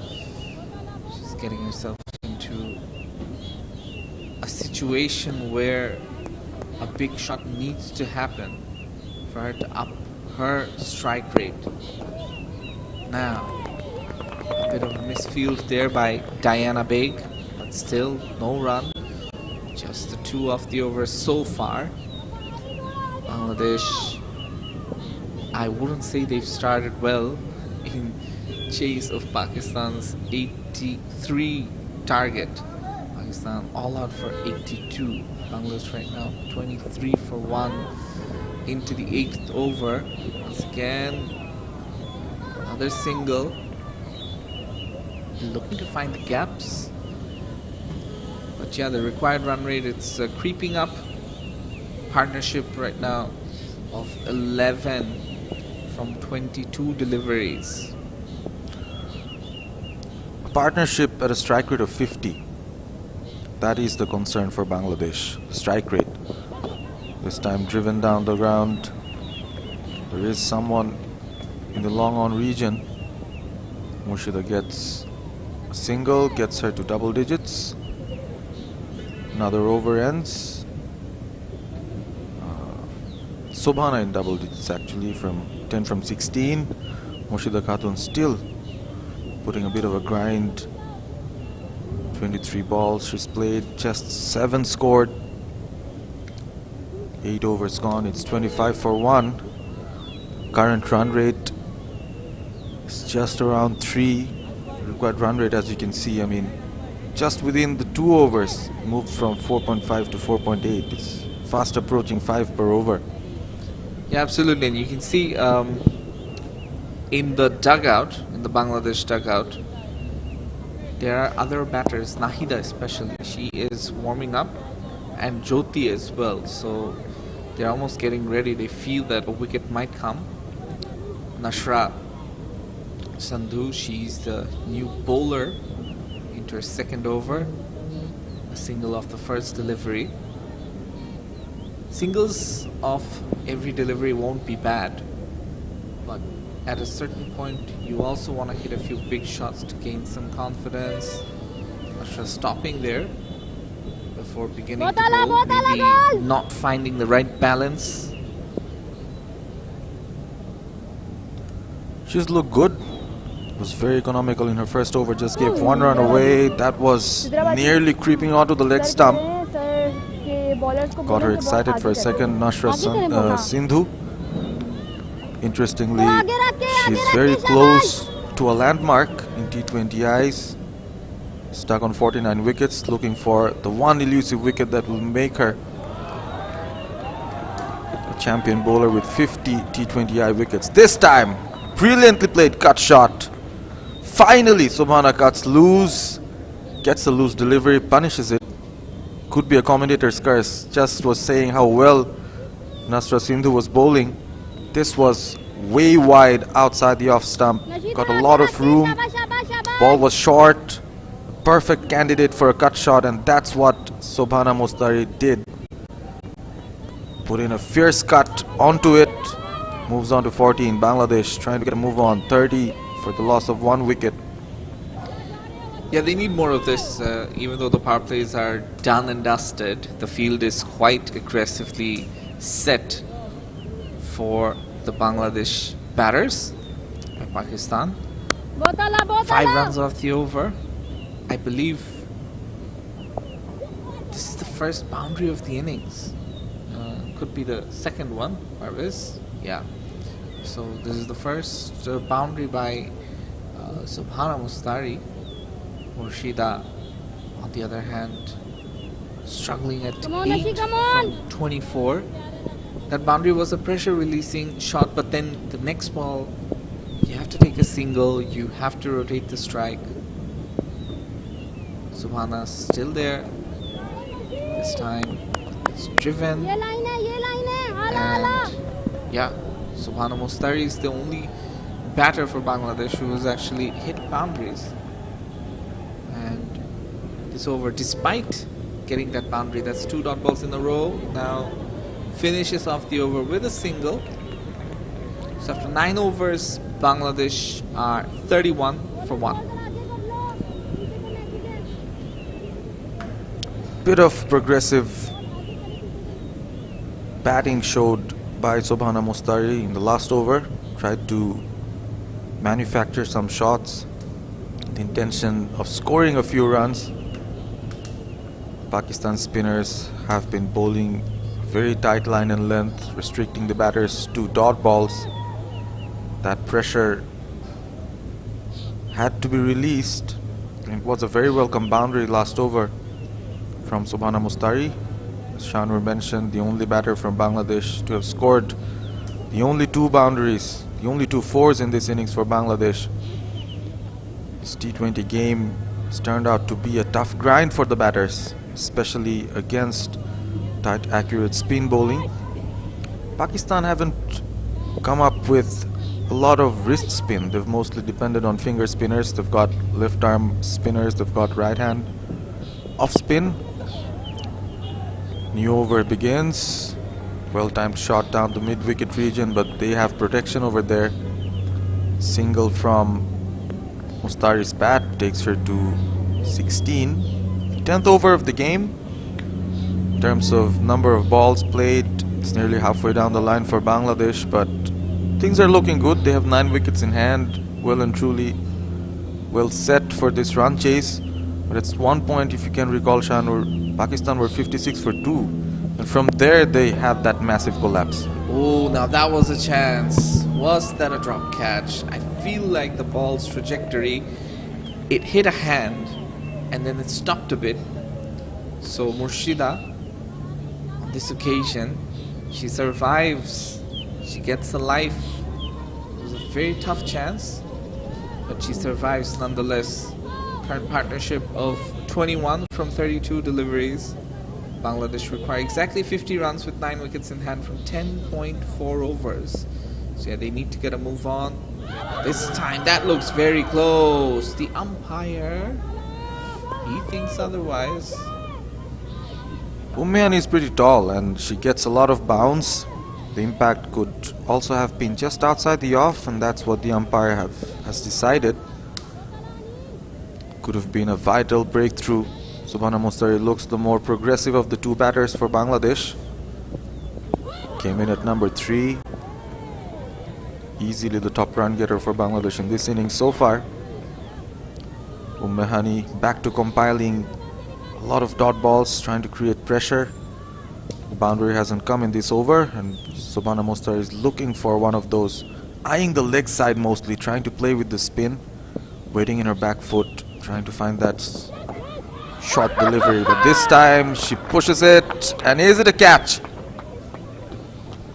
Was that a catch? Yes, the Pakistanis are celebrating. Brilliant catch in the covers, and Subhana Mustari has to walk back. A very timely wicket for Pakistan. Was fiercely hit. In fractions of seconds, the ball reached the safe hands of the cover fielder. Ummehani gets her wicket, well deserved. Subhana Mustari played a good hand. Handy 16. 33 for the loss of 2 now Bangladesh, and that brings Bangladesh's talismanic captain Nigar Sultana into the wicket. Jyoti in Bangla means giving out light. She has to give some light to this innings right now. Absolutely. And a lovely catch there at the point, in fact, the cover region.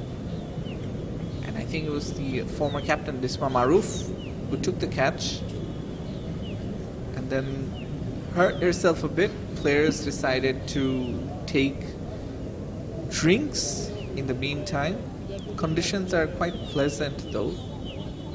It's not hot, it's not very difficult to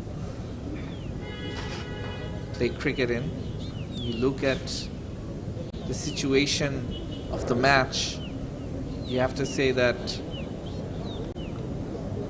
it is very close.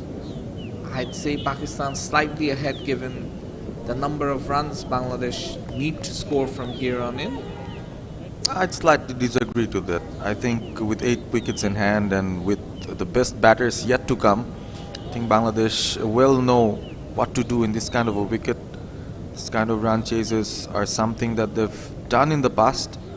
But obviously, against a good bowling side, sometimes it gets difficult, and you also see big collapses happen very, very quickly. So they'll have to look into both of these things. They can't lose quick wickets, but they still have to keep up with a 5 and over run rate, which doesn't seem to be an easy task in this ground. I would actually say it's a 50-50 call for both teams right now. Both teams have an equal chance of winning this. And if this is the score that gets the game tight, both teams would go back to the drawing boards before the second game, which will be played exactly at the same ground. Will have a revised total in their mind. They'll obviously know that this T20i series could be a low-scoring affair overall. Yeah, absolutely. But knowing pitches in Chattogram, they tend to favor the batters a bit more. So the next games could bring about different results with the bat. Mehani continuing. Now that's a good delivery. Subhana Mustari playing a Jyoti on this occasion playing a shot down the leg side, and she just barely survives. It's a very good delivery onto the stumps, which was dealt with by Nigar Sultana Jyoti. So 10 overs are done for Bangladesh. They've managed just 33 runs, and at that point, if you compare with Pakistan, they had 41 runs. And Pakistan eventually managed 82, losing all of their wickets. So it was a perfect split for them. 41 in the first 10, 41 in the second 10, but the difference is they lost 8 wickets, which hampered their momentum. They could have scored more. For Bangladesh, they also have 8 wickets, and they are 9 runs short. That was a brave shot. Murshida Khatun trying to go big right from the beginning of the over. Good thing about that shot was she played with the turn, tried to find the gap in the mid-wicket region, but that area is pretty much stacked, especially in the boundary area. You've got a deep mid-wicket, you've got a deep square leg for this kind of shots. The batters favored playing from the back foot mostly, contrary with the Pakistani batters who played a lot of sweeps. Very good point. And also, you have to wonder if the batters should have played shots like this early on in the innings when it was the power play, because there were opportunities to play bigger shots, and they simply chose not to. And right now you're looking at a situation where, yeah, the required run rate isn't out of hand, but it is getting tight. Again, another dot ball. Nashra, she's doing a great job with the ball. Nigar Sultana Jyoti, she's looking around, trying to see her options, maybe access the leg side, come across a bit. And this time she stays planted. Nashra just increases the pace here on this occasion, gets the ball to skip through. And although we spoke at the toss about how good it might be for batting, we can clearly see there's a lot for the spinners as well. We saw some really uneven bounce during the first innings when Bangladesh were bowling. We haven't seen that this time, but again, another close shave with the bat. Another dot ball. Pressure is certainly building. Excellent field placement from Pakistan's captain here.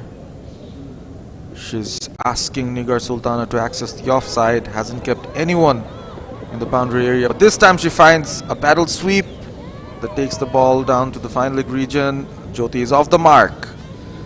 Sigh of relief for her with a couple. The over ends. 3 runs coming from this over. Nasra Sindhu asking questions, but Nigar Sultana Jyoti survives and has some answers of her own. 11 overs gone, it's 36 for 2. Bangladesh still need a bit over 5 per over to win this game. What once looked like an easy target to chase is gradually becoming difficult as the night progresses. The wicket becoming a bit slow. The Pakistan bowlers extracting some extra bounce as we've seen in the last over. Nigar Sultana bidden on the outside edge on quite a few occasions, trying to play those cut shots, those horizontal bat shots through the offside.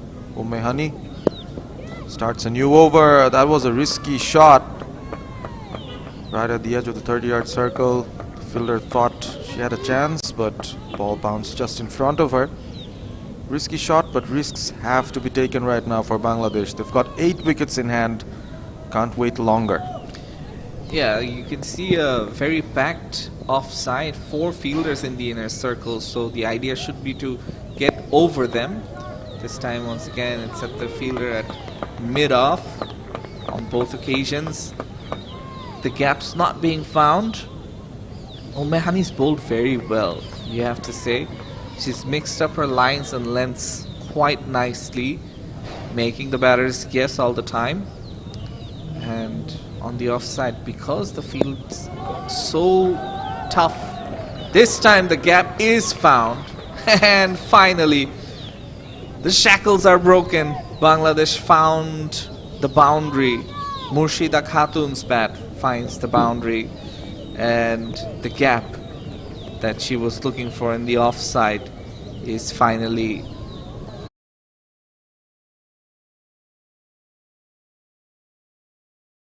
deserved the treatment, as the ball went between the 2 fielders.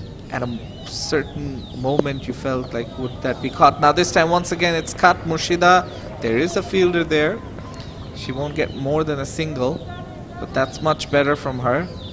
And we were just talking about Ummehani's bowling. The last two deliveries, she's missed her lines and lengths a bit. The first one too full, it was a full toss. The next one, it's been too short, and both have been scored off of. So Bangladesh, they move on to 41 for 2 after 11.4 overs. Ummehani vigorously rubbing the ball,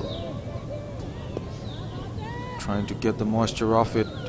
Maybe she's finding it difficult to grip, which is why the ball slipped on one occasion, put in a very high full toss. That was punished by Murshida Khatun. Later on, tracked the ball down very short.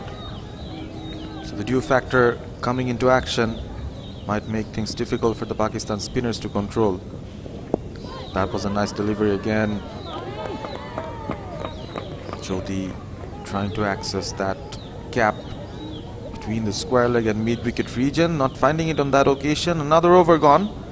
12 overs gone. Bangladesh gradually moving towards that target of 83 that they need to get to win the first game. 42 for the loss of 2 wickets. Jyoti is there. That's their big hope, as well as Murshida, who struggled in the beginning but is gradually trying to cover up for the lack of strike rotation that she had during the power play. It's another difficult proposition for Pakistan as well. Again, down to a right and left hand batting combination in the middle. Yeah, 42 required of 48 deliveries. So the run and ball, the difference, it's certainly not there at this moment. It's creeping up. The number of balls catching up to the number of runs required.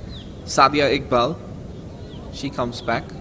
Pakistan certainly using their plethora of spinners, and most of them quite tall. So what they're doing is making the batters work hard to pick it off the hand and trying to beat the batters with extra flight.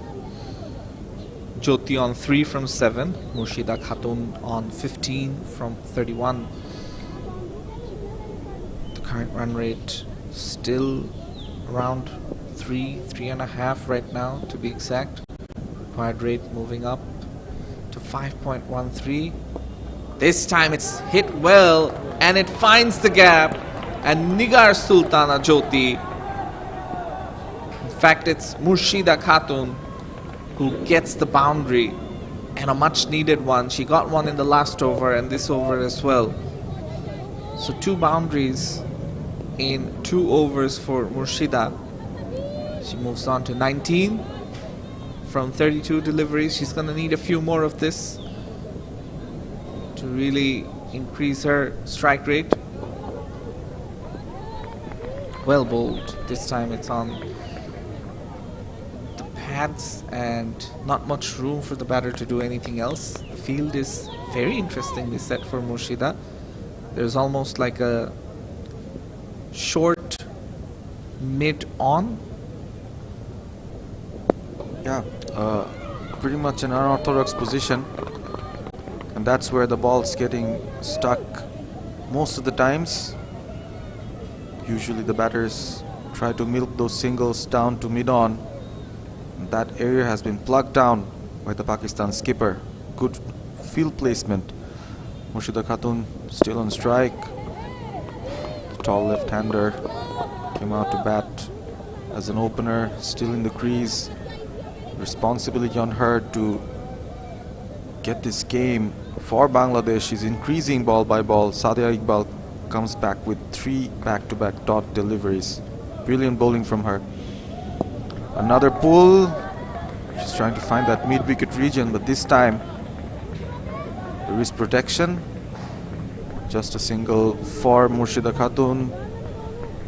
Score moves on. 5 from this over so far. So far so good for Bangladesh. They needed 6 per over.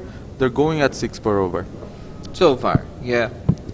And you have to say that they're slightly edging ahead in this contest. 36 required with 8 wickets. So the number of required runs is not really that high. And they've got 43 deliveries to play with.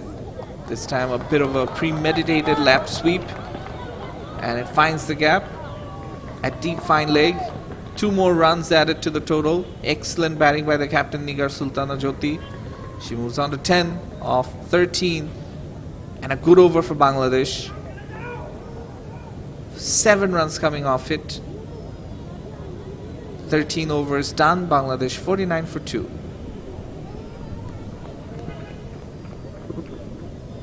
Murshida Khatun would be getting the strike for the next over.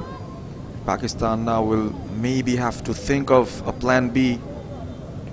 The Bangladeshi batters gradually increasing the tempo, trying to get a boundary per over and then maybe scamper for a couple of singles or get a double. That's enough for them. They've moved on to 49 now.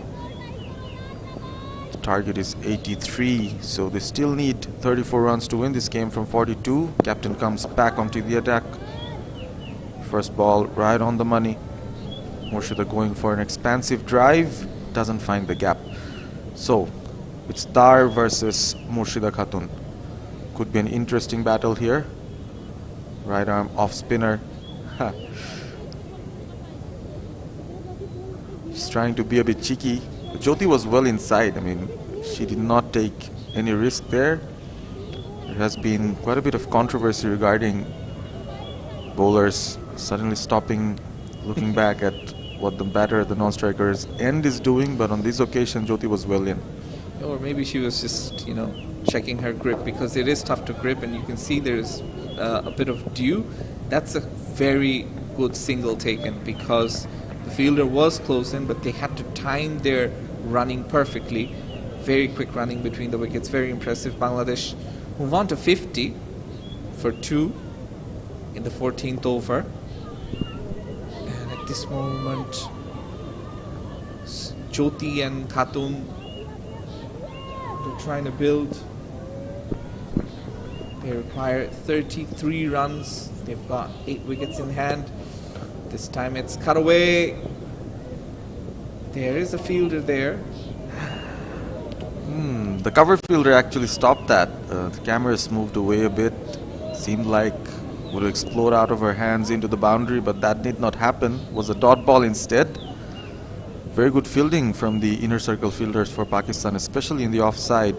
Plugged in, squeezed in, not allowed the batters to get easy runs. Nigar Sultana still looking to get a move on. It's captain versus captain. It's a nice drive, but still can't find the gap. Another quiet over for Bangladesh. Bit desperate, looking for a boundary per over, but Dar doing a great job with her cheeky off spins. Yeah, this time accessing the leg side for another single. There's a lot of movement at the crease that we see with Jyoti when she's batting. Often likes to come across and then play on the leg side. A lot of shots that she could play on the offside.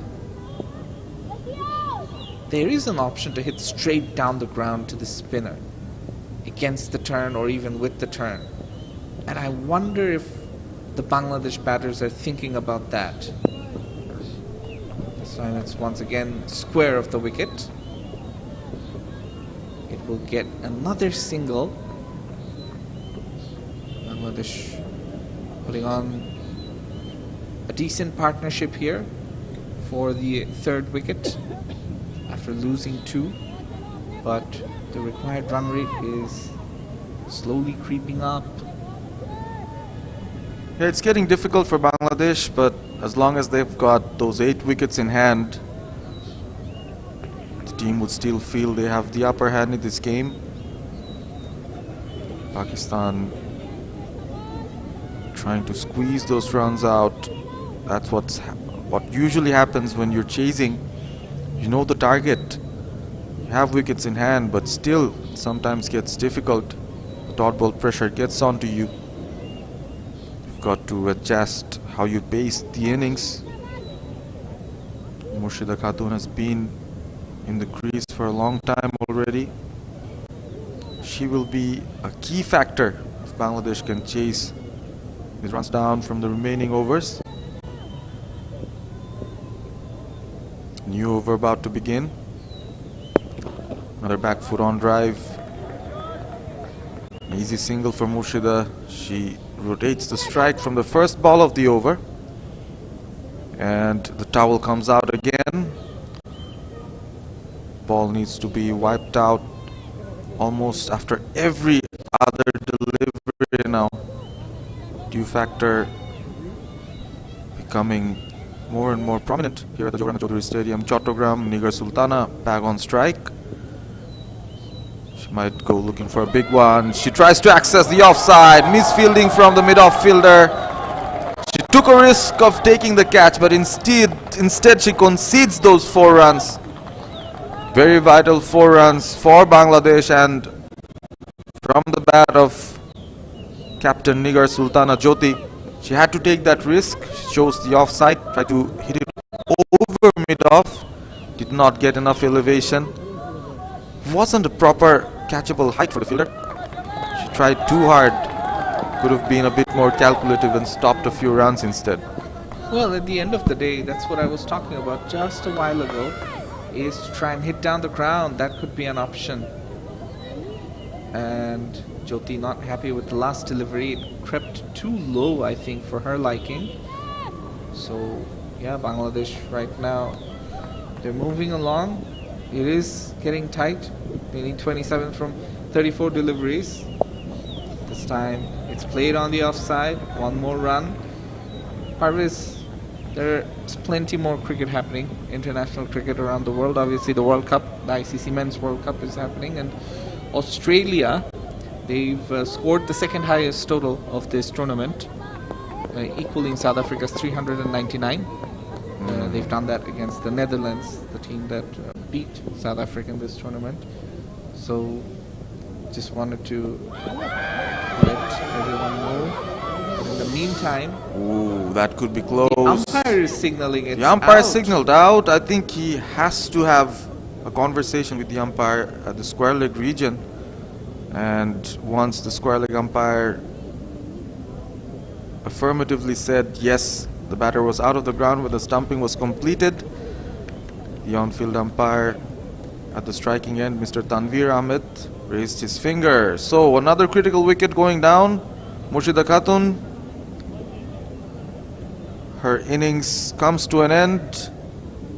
A well-deserved drinks break for both sides, I guess, and a bit of time to... Ooh, what was that? Replay shows it could be touch and go. The bat seems to be planted down from Murshida Khatun before the stumping was completed, so it's difficult to understand what happened over there. Now, this could be a case of it being an outside edge, Parviz. That could be right. The umpire, there's no reason for the leg umpire to come into the equation if it's not a stumping. It was if a caught it's- behind if call. It's a caught Yes. behind, yeah. So perhaps that's why Murshida, she has to walk. So as I was saying, while Bangladesh lost their 3rd wicket, there was a 100 scored by David Warner of 93 balls.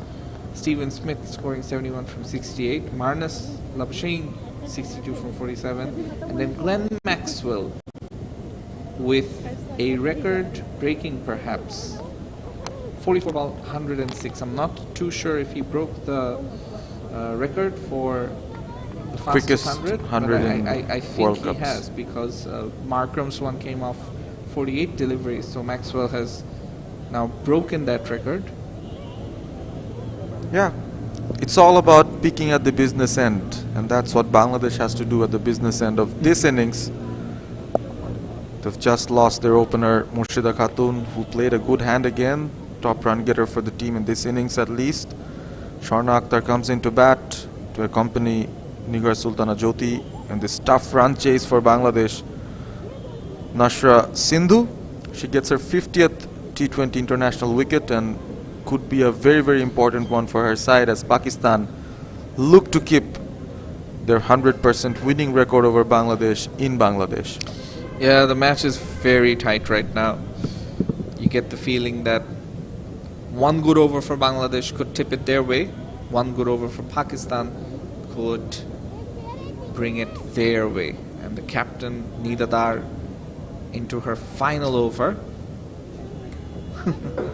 So that's the last one before the captain Nidadar's overs are over. 5 more overs to go. When the last few overs of this first of 3 T20Is between Bangladesh and Pakistan. Now that is an appeal. It's a tight one, and the umpire, despite loud appeals, choose not to give it. Now stump. Yeah, the replay could have given us a bit more of an idea. The umpire clearly said the impact was outside off. That was his initial reaction, which is why Jyoti still remains in the crease. Nidadar coming up strong against Jyoti. Captain versus captain once again. This time Jyoti gets her single. Rotates the strike, brings in Sharna Akhtar. Bangladesh looking for a memorable, famous victory against Pakistan at home soil. The first time ever the feat could be achieved if Sultana Jyoti Sharna Akhtar can pick up the rest of the runs that are required. What looked like an easy-ish target suddenly became a bit difficult under lights, especially the spinners started to operate on both ends for Pakistan. And look at Nidadar yet again rubbing the ball, trying to get all the moisture off. She needs to grip the ball well. She'll take her time. This T20 game has finished ahead of time at times. The Bangladesh bowling innings finished very quickly, mostly because the spinners operated from both ends and not a lot of boundaries or sixes were being hit. Another good single taken.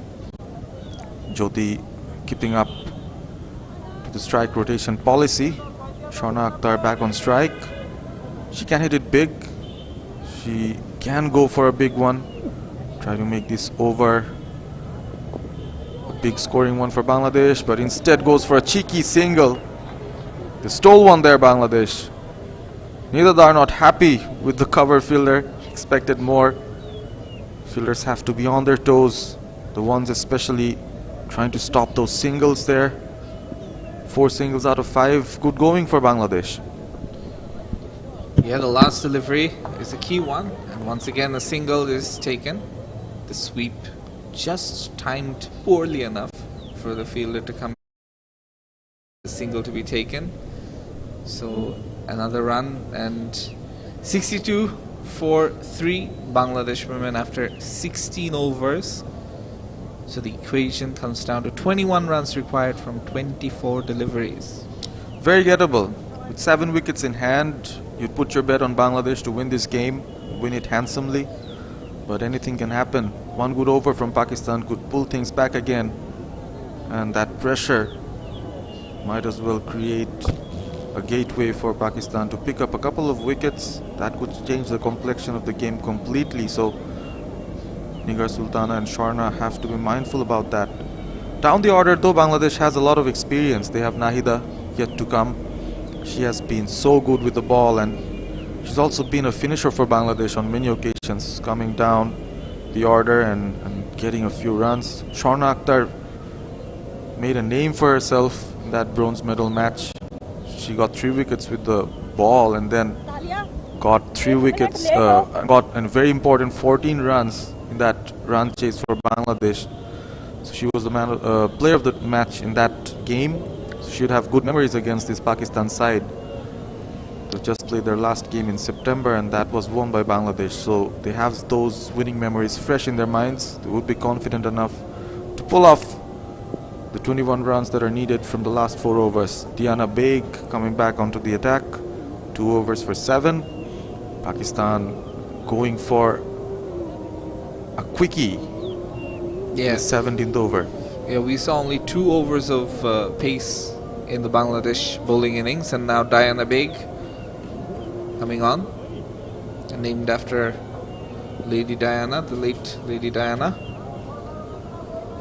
Similar hairstyle as well, not really tall hair, long hair I should say.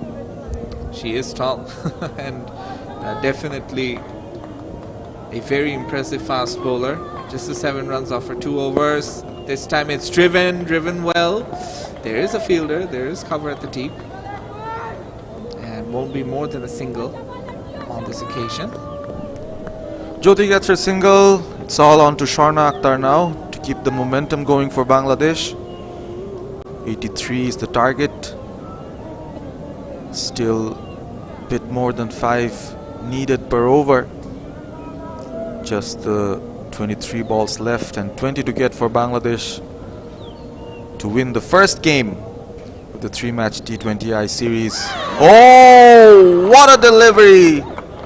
Boulder down the leg. Sher-e Akhtar walked too far across her off stump, exposed the leg stump, and that was a bullseye from Diana Beg.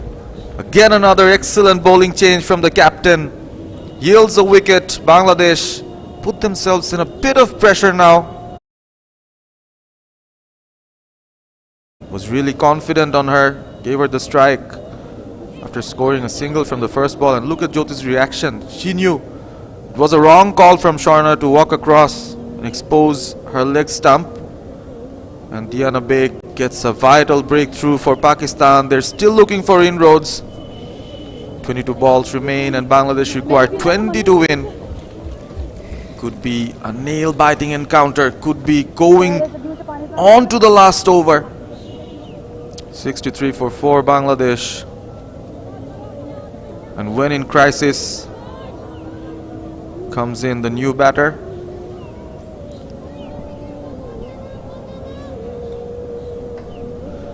Nigar Sultana Jyoti on the other side really want to go back on strike, try to get some runs off this target. Diana Beg up and running, really gritty bowling performance. That was an inside edge, a very lucky inside edge. Sultana Khatun gets off the mark, but absolutely not convincing. Very nice Yorker on the 5th stump channel from Diana Beg. Big flashy drive attempted by the batter. Yields her a single and brings Sultana Jyoti back on strike. Most important batter for Bangladesh right now in this run chase. They still need 19 runs from 21. Down the leg. Bad mistake from Diana Beg. Tried to muscle this ball through into Nigar Sultana Jyoti. Put in a bit too much effort. Tried to generate some pace in the process, losing her line. A freebie for Bangladesh. An extra run that gets added to the total. Diana Beg. Another attempted Yorker, well-driven shot. Could be a suicidal single, but the direct hit did not happen. A lucky escape for Bangladesh's skipper as she scampers on for another single now. Bangladesh will run for anything right now. Have to take those risks. 4 wickets down. They still have wickets in hand. Jyoti seems to have injured her left foot. Gingerly opening her pads. Physio has to run in. Some late drama in this game. Pakistan bundled out for 82 while they were batting. Nahida Akhtar picking up a fifer. Career best bowling figure of 5 wickets for just 8 runs. And then after a steady start from the Bangladeshi openers, there were some regular fall of wickets. Murshida played well in the top order. Stylish left-hander scored a few runs there. And now it's Nigar Sultana Jyoti who's trying to guide her side towards victory. Struggling. Bit of a delay in the game now. Physio trying to sort out the issue here with Jyoti. As we look into the replay, it was a Yorker attempted. Jyoti scampered for the single. Was a direct hit attempted. It could have been touch and go, but the final stretch that Jyoti made to try and reach the non-striker's end, she might have pulled something. Seal seems to be struggling. Taken off one of her gloves.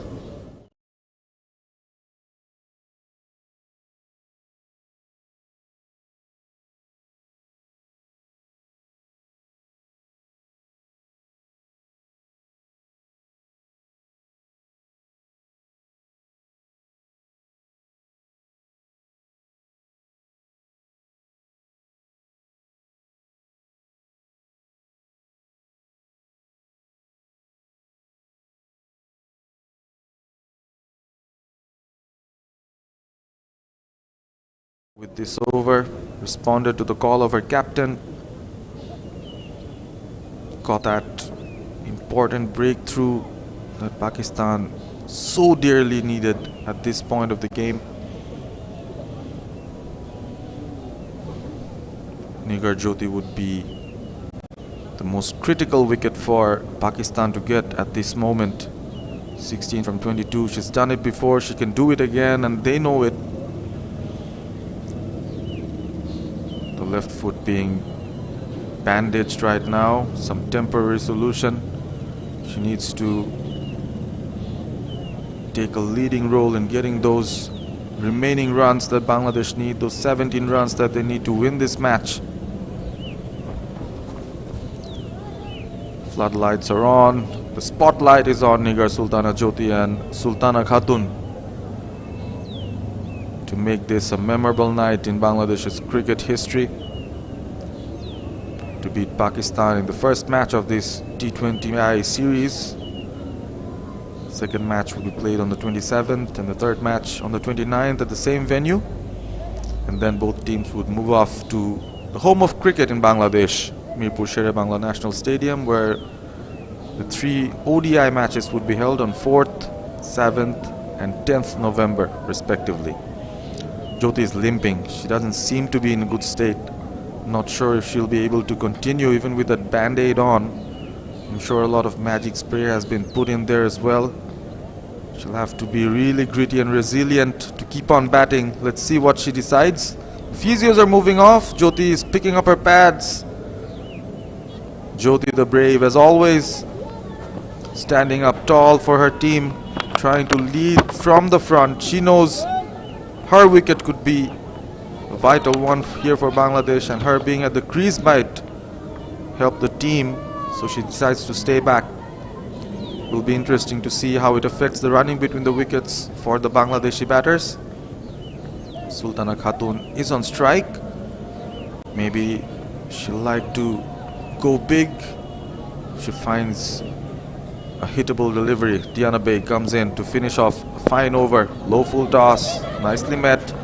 Slight misfielding in the mid wicket, but a single being taken. Jyoti scampers. Single is complete.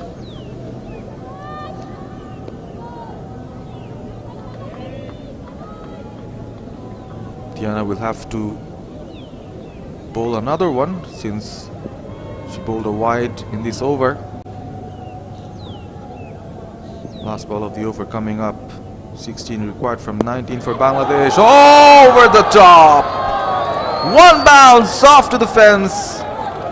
A statement hit from Nigar Sultana Jyoti on one leg.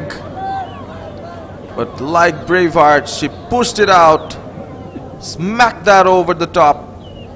Just one bounce over the covers, and Bangladesh look in a very, very good position now to win this game. Off to the action replay. The best shot of the night from Nigar Sultana Jyoti. Couldn't press forward. Her left leg still hurts, but she smashed it nicely. Sounded so good off the bat. You could hear it from far. And look at the excitement in the Bangladesh dugout. Still trying to encourage their batters, but asking them to stay calm. It's not over yet. It's not over till it's over. 3 overs remain. 18 deliveries for Bangladesh to wrap this match up. 12 required from 18 with 6 wickets in hand. Can't be a more comfortable situation for them to get a famous victory over Pakistan and lead this T20i series 1-0. Two batters still batted up, Rumana, Nahida. They don't want to come and bat for sure. They like these two, the pair of Sultana and Jyoti, to complete the run chase. After the 18th over, 12 required from 18. Ummehani, her first ball, nicely played. Oh, could be a run-out chance there. Sultana Khatun thought she would go for that single. In the end, sent back by captain Nigar Sultana. So the equation stands at 12 from 17 now for Bangladesh. Sadia Iqbal, the bowler. Oh, that was hit over the top, over the bowler's head. Is there a fielder there? Yes, she reaches the ball, but in the process, quite a few more runs being taken. Jyoti is really struggling now, somehow completing the second run, but now has she done more damage to her leg? Big concern for Bangladesh. They still have the next two T20Is and then the 3 ODIs. Missing Jyoti would be a very, very big loss for Bangladesh for the remaining matches of this tournament. So she also has to think ahead. But what she's thinking right now is just this. Bangladesh needs to get the victory tonight. Oh, that was a good delivery. Luckily, Sultana Khatun survives. Could have easily hit the stump. She could have been bowled. Tried to hit it out of the park through the leg side against the turn. Ritumuni, a bit agitated, on her toes, looking at her compatriots going for that run chase. Non-drive beats the mid-on fielder. Each run being highly cheered by the Bangladesh dugout here. Inching closer to another victory over Pakistan, their third in T20Is. Tigresses are roaring at home. Jyoti on strike. She went for it. Was an appeal. Ball had to come from the bottom edge of the bat, which is why umpire Arman Ali wasn't interested. Sadia Iqbal like to finish her over well. It was a nice delivery, a dot ball. Just 3 runs coming from this over. Good comeback from Sadia Iqbal. Finishes her spell. Couldn't get a wicket, but just conceded 15 runs. Very, very economical. One of the best bowlers on show for Pakistan in this innings. So it's 12 needed, 12 balls remaining, and just 8 needed from it. Or 9, I should say. 9 from 12, that's the equation. 6 wickets in hand. This moment, wickets in hand is important, but Bangladesh need to score of almost every ball. At least get a single for the first few to make things easier. We usually see in this kind of run chases, it's important for the batters to try and finish it in the penultimate over, which Jyoti might try to do. On the other hand, Sultana Khatun is on strike. I think she'll try to go big. Big decision to be made. Who's going to bowl the 19th and the 20th over for Pakistan?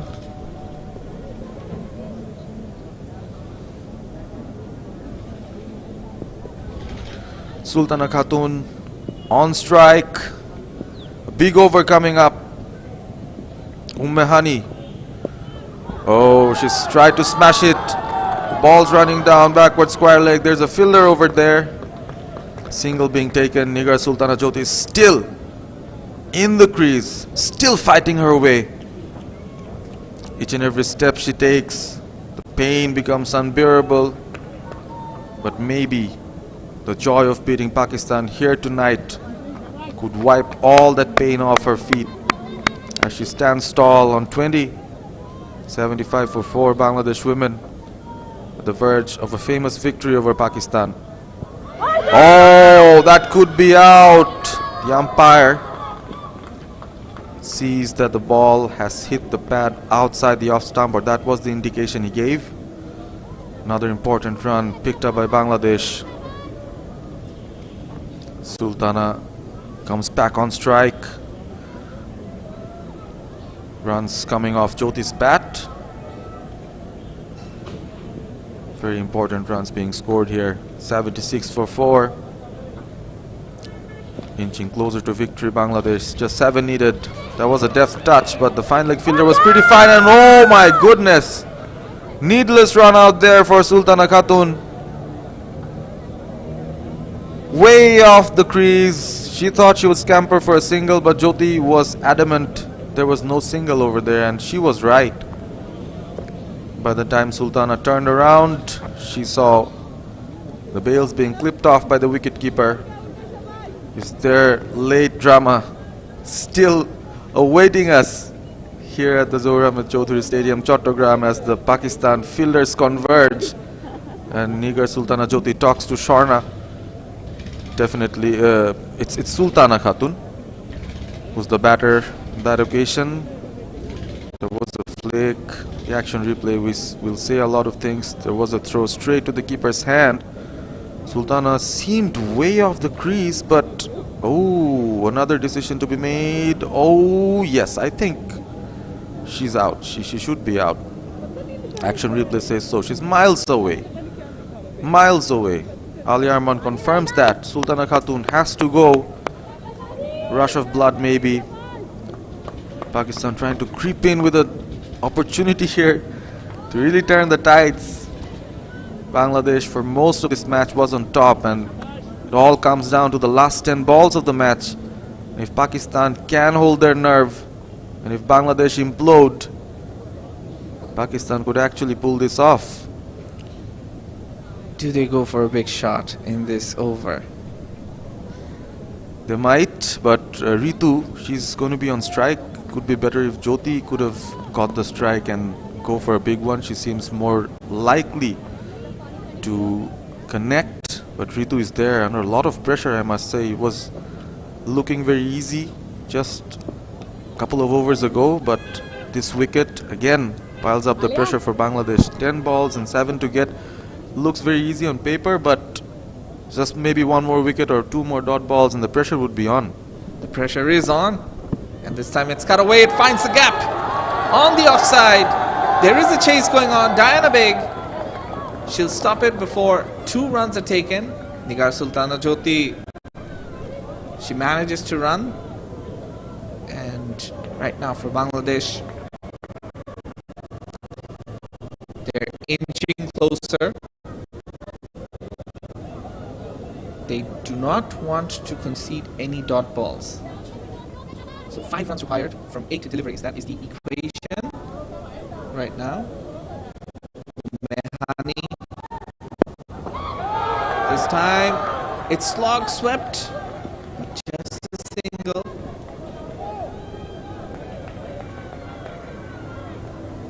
Jyoti comes back on strike. Is she going for glory? Just 4 runs needed for Bangladesh to win the game. They're on 79 for 5. Jyoti on strike. Captain, can she hit the winning runs? There are a few deliveries left. Just one more delivery of this over. That's nicely driven. Jyoti wants to keep strike. Misfielding in the cover. So that was nervy from the fielder in the cover region. Couldn't put a clean pickup. Could have been another run-out opportunity since Jyoti is literally running with one leg. And she still completes the single. Just 3 needed from the final over. Bangladesh inching very close to a memorable victory here. 5 wickets in hand. Their captain steering them to victory. Ritu Moni, on the other hand, she came in and immediately got going. Didn't waste any deliveries. You get the feeling that Bangladesh could have won it much easier, but it's always a bit of nerves when you're something for the first time on in this occasion. It's about trying to win the first match ever against Pakistan in Bangladesh for partnership. Just 4 of 3 deliveries, but why I mention it is because it's come off of good time. If this was a 4-run partnership from 8 balls, then Yeah, the that would have equation spelled been disaster, different. for sure. So, who do you turn out to try and salvage an almost impossible victory? You turn out to your pace bowler, Diana Beg, the only pacer they have right now. So, Diana Beg running in. This is the last over. Oh, that was nicely played. Another single. Every single being cheered now from the crowd here at the Zohar Ahmed Chaudhary Stadium. Jyoti limps off to another single. She's been really brave and gallant, trying to play through the pain barrier and trying to encourage her compatriot, her partners on the other end to help her finish this game off. You have to wonder with whatever injury she's picked up, what her availability for the remainder of the series will be. It'll be a big blow. It's a full toss. It's been put away on the leg side. Not connected as sweetly as Ritu would have liked, but it's still a single. So the scores are level. Bangladesh cannot lose this match from this point onwards. So to hit the winning runs, it will be Nigar Sultana Jyoti on strike. Jyoti on strike, and deservingly could be scoring the winning runs for Bangladesh. 82 for 5 Bangladesh. The scores are tied. They just need 1 run to win the first T20i match over Pakistan. That would be their first win at home soil against this Pakistan side. On the verge of a memorable victory, Bangladesh. Diana Beg running in. Anticipation building, a full toss, a lofted hit. Is there someone? There's no one there. The ball goes on, hits the boundary ropes. Bangladesh needed just 1 to win. They got 4. And those 4 winning runs came from Nigar Sultana Jyoti, who finishes off the game in style. Bangladesh winning the first match of this 3-match T20i series against Pakistan at Chattogram with a convincing run chase, a last over heroic performance from Nigar Sultana Jyoti, something that was started by the spinners, ended by their talismanic captain bravely fighting off the pain barrier and getting her side through for a memorable victory. 82 runs seemed to be a big score when Bangladesh was struggling to find the boundaries, but later on the batters took charge and Nigar Sultana, she took the lead, comes out of the match with an unbeaten knock of 26 from 28 at a strike rate of 92. Also worthy of potentially being a player of the match performance, but how can you overlook what Nahida Akhtar did with the ball? She got her 5-wicket haul. In the end, Bangladesh put up a memorable 5-wicket victory over Pakistan here at the Zohar Ahmed Chaudhary Stadium, Chattogram. Pakistan were 82 all out, couldn't play out their 20 overs. Bisma Maroof top scored with 20, but Nahida Akhtar was the star for Bangladesh.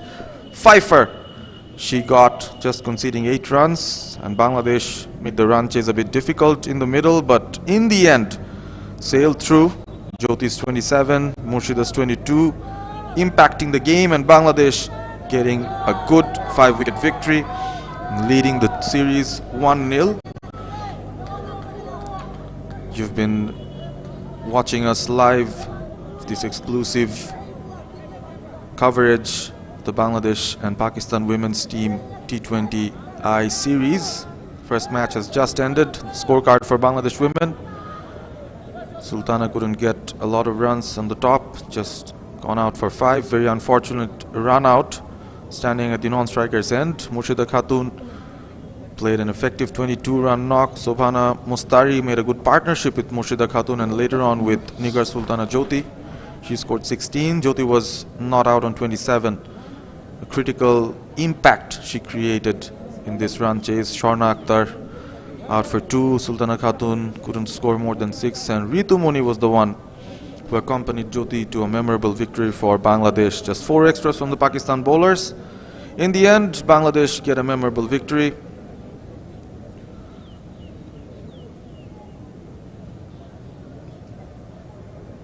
Bangladesh শেষ পর্যন্ত জয়টা তুলেই নিল।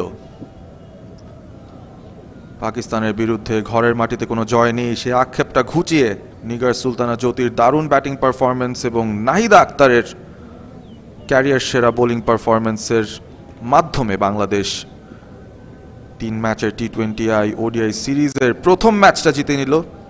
যে সকল দর্শকরা এসেছেন আজকে গ্যালারিতে বাংলার নারীদের পারফরমেন্স উপভোগ করার জন্য, তারা কিন্তু ইতিহাসের সাক্ষী হয়ে গেলেন। T20 আন্তর্জাতিক ক্রিকেটের ইতিহাসে মাত্র তৃতীয়বারের মতো বাংলাদেশ পাকিস্তানকে হারালো এবং সেপ্টেম্বর মাসে হোয়াংজুতে চায়নাতে এশিয়ান গেমসের যে ব্রোঞ্জ পদকের লড়াইটা হয়েছিল দুই দলের মধ্যে, সেই জায়গাটায় বাংলাদেশ পাকিস্তানকে হারিয়েছিল সেই 5 উইকেটে এবং সেই একই ব্যবধানে আজকেও কিন্তু বাংলাদেশ জয়টা তুলে নিয়েছে। বোলারদের ভালো পারফরমেন্স এবং সেখানেই পাকিস্তানকে কম রানে আটকে দেয়া, আমার মনে হয় সেটাই বাংলাদেশের জয়ের জন্য একটা টনিক হয়ে দাঁড়িয়েছিল। এই স্টার্টিং 11 বাংলাদেশের হয়ে আজকে পারফর্ম করেছেন। নিগার সুলতানা জ্যোতি আবারও বাংলাদেশের জয়ে একটা বড় ভূমিকা রেখেছেন, যদিও তিনি বা পায়ে আঘাতপ্রাপ্ত হয়েছেন, ইনজুরি নিয়ে ব্যাটিংটা করে গেছেন। পরবর্তী ম্যাচগুলোর জন্য তিনি ফিট থাকবেন কিনা সেটাই কিন্তু একটা বড় প্রশ্ন, তবে তার থাকাটা খুবই জরুরি বাংলাদেশের এই দলের অন্তত সেরা ব্যাটার বলে ভুল হবে না। বাদ বাকি যারা আছেন সবাই ভালো পারফর্ম করেছেন, স্পিনাররা বিশেষ করে উইকেট পেয়েছেন, তবে মূল কাজটা সেরে দিয়েছেন নাহিদা আক্তার। 5টা উইকেট তিনি তুলে নিয়েছেন। পাকিস্তান তারাও চেষ্টার কমতি করেনি, বেশ কিছু ভালো পারফরমার তাদের দলে ছিল। অভিজ্ঞ বিসমা মারুফ, ক্যাপ্টেন নিদাদার, তিনি বল হাতে ভালো করেছেন। বিসমা মারুফ ব্যাট হাতে চেষ্টা চালিয়ে গেছেন, তবে সেই চেষ্টা যথেষ্ট ছিল না এবং বাংলাদেশের নারীরা আজকে কিন্তু বেশ উজ্জীবিত, সকলেই সারিবদ্ধভাবে দাঁড়িয়ে আছেন। খানিকক্ষণ বাদেই পুরস্কার বিতরণী অনুষ্ঠান এবং সেখানেই প্লেয়ার অফ দ্য ম্যাচের পুরস্কারও তুলে দেওয়া হবে, আমরা সেই অপেক্ষাতেই রয়েছি। স্বর্ণা আক্তার দারুণ বল করেছেন। মারুফা আক্তারকে দেখছি তিনি এখনও প্যাড পরে আছেন, প্যাডটা খোলেননি। ম্যাচ জেতার উত্তেজনায় এখনও কিন্তু তার মুখে হাসি। বাংলাদেশের একমাত্র পেস বোলার এবং বিশ্ব কাঁপানো এক পেস বোলারের নাম এই মারুফা আক্তার। নাহিদাকে দেখা যাচ্ছে পেছনে, তিনি অবশ্যই সামনেই চলে আসবেন কোনো না কোনো সময়, কারণ আজকের অন্তত প্লেয়ার অফ দ্য ম্যাচ হওয়ার সুযোগ বা সম্ভাবনা সবচেয়ে বেশি তারই। বাংলাদেশের নারী ক্রিকেটের জাগরণ, নারী ক্রিকেটের এগিয়ে যাওয়া, তার পথে আরও একটা ধাপ। পাকিস্তানের বিরুদ্ধে প্রথম T20i আন্তর্জাতিক ম্যাচে জয় পাকিস্তানের জন্য একটা বড় ধাক্কা বটেই। প্র্যাকটিস ম্যাচ খেলার কথা ছিল 23 তারিখের, বৃষ্টির জন্য তারা সেটা খেলতে পারেনি এবং একই মাঠে যখন প্রথম ম্যাচেই তারা নেমে যায়, বাংলাদেশ টসে জিতে যখন তাদের ব্যাটিংয়ে পাঠায়, তখনই কিন্তু চ্যালেঞ্জটা শুরু এবং সেই চ্যালেঞ্জের ধাক্কা সামলে নিতে পারেননি পাকিস্তানের ব্যাটাররা। মাত্র 82 রান তারা করেছিল এবং সেই রান চেজ করতে গিয়ে বাংলাদেশ নারীরা তারা কিন্তু খুব সহজেই শেষমেশ 5টা উইকেট হাতে রেখে শেষ ওভারে গিয়ে ম্যাচটা বের করে নিয়েছে নিজেদের জন্য। আমরা অপেক্ষায় আছি, খানিকক্ষণের মধ্যেই পুরস্কার বিতরণী অনুষ্ঠান।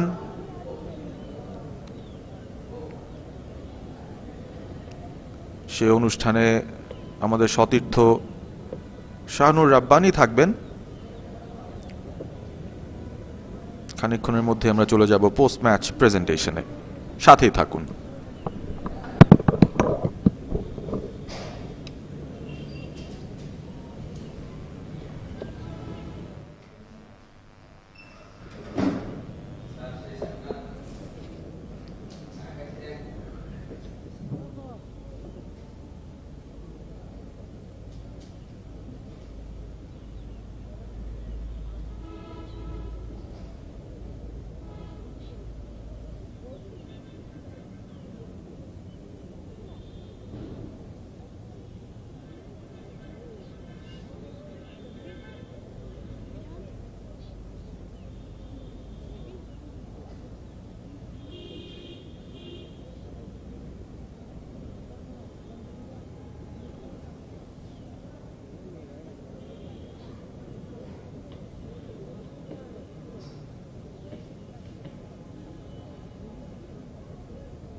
টিভিএস আমি টিভিএস এর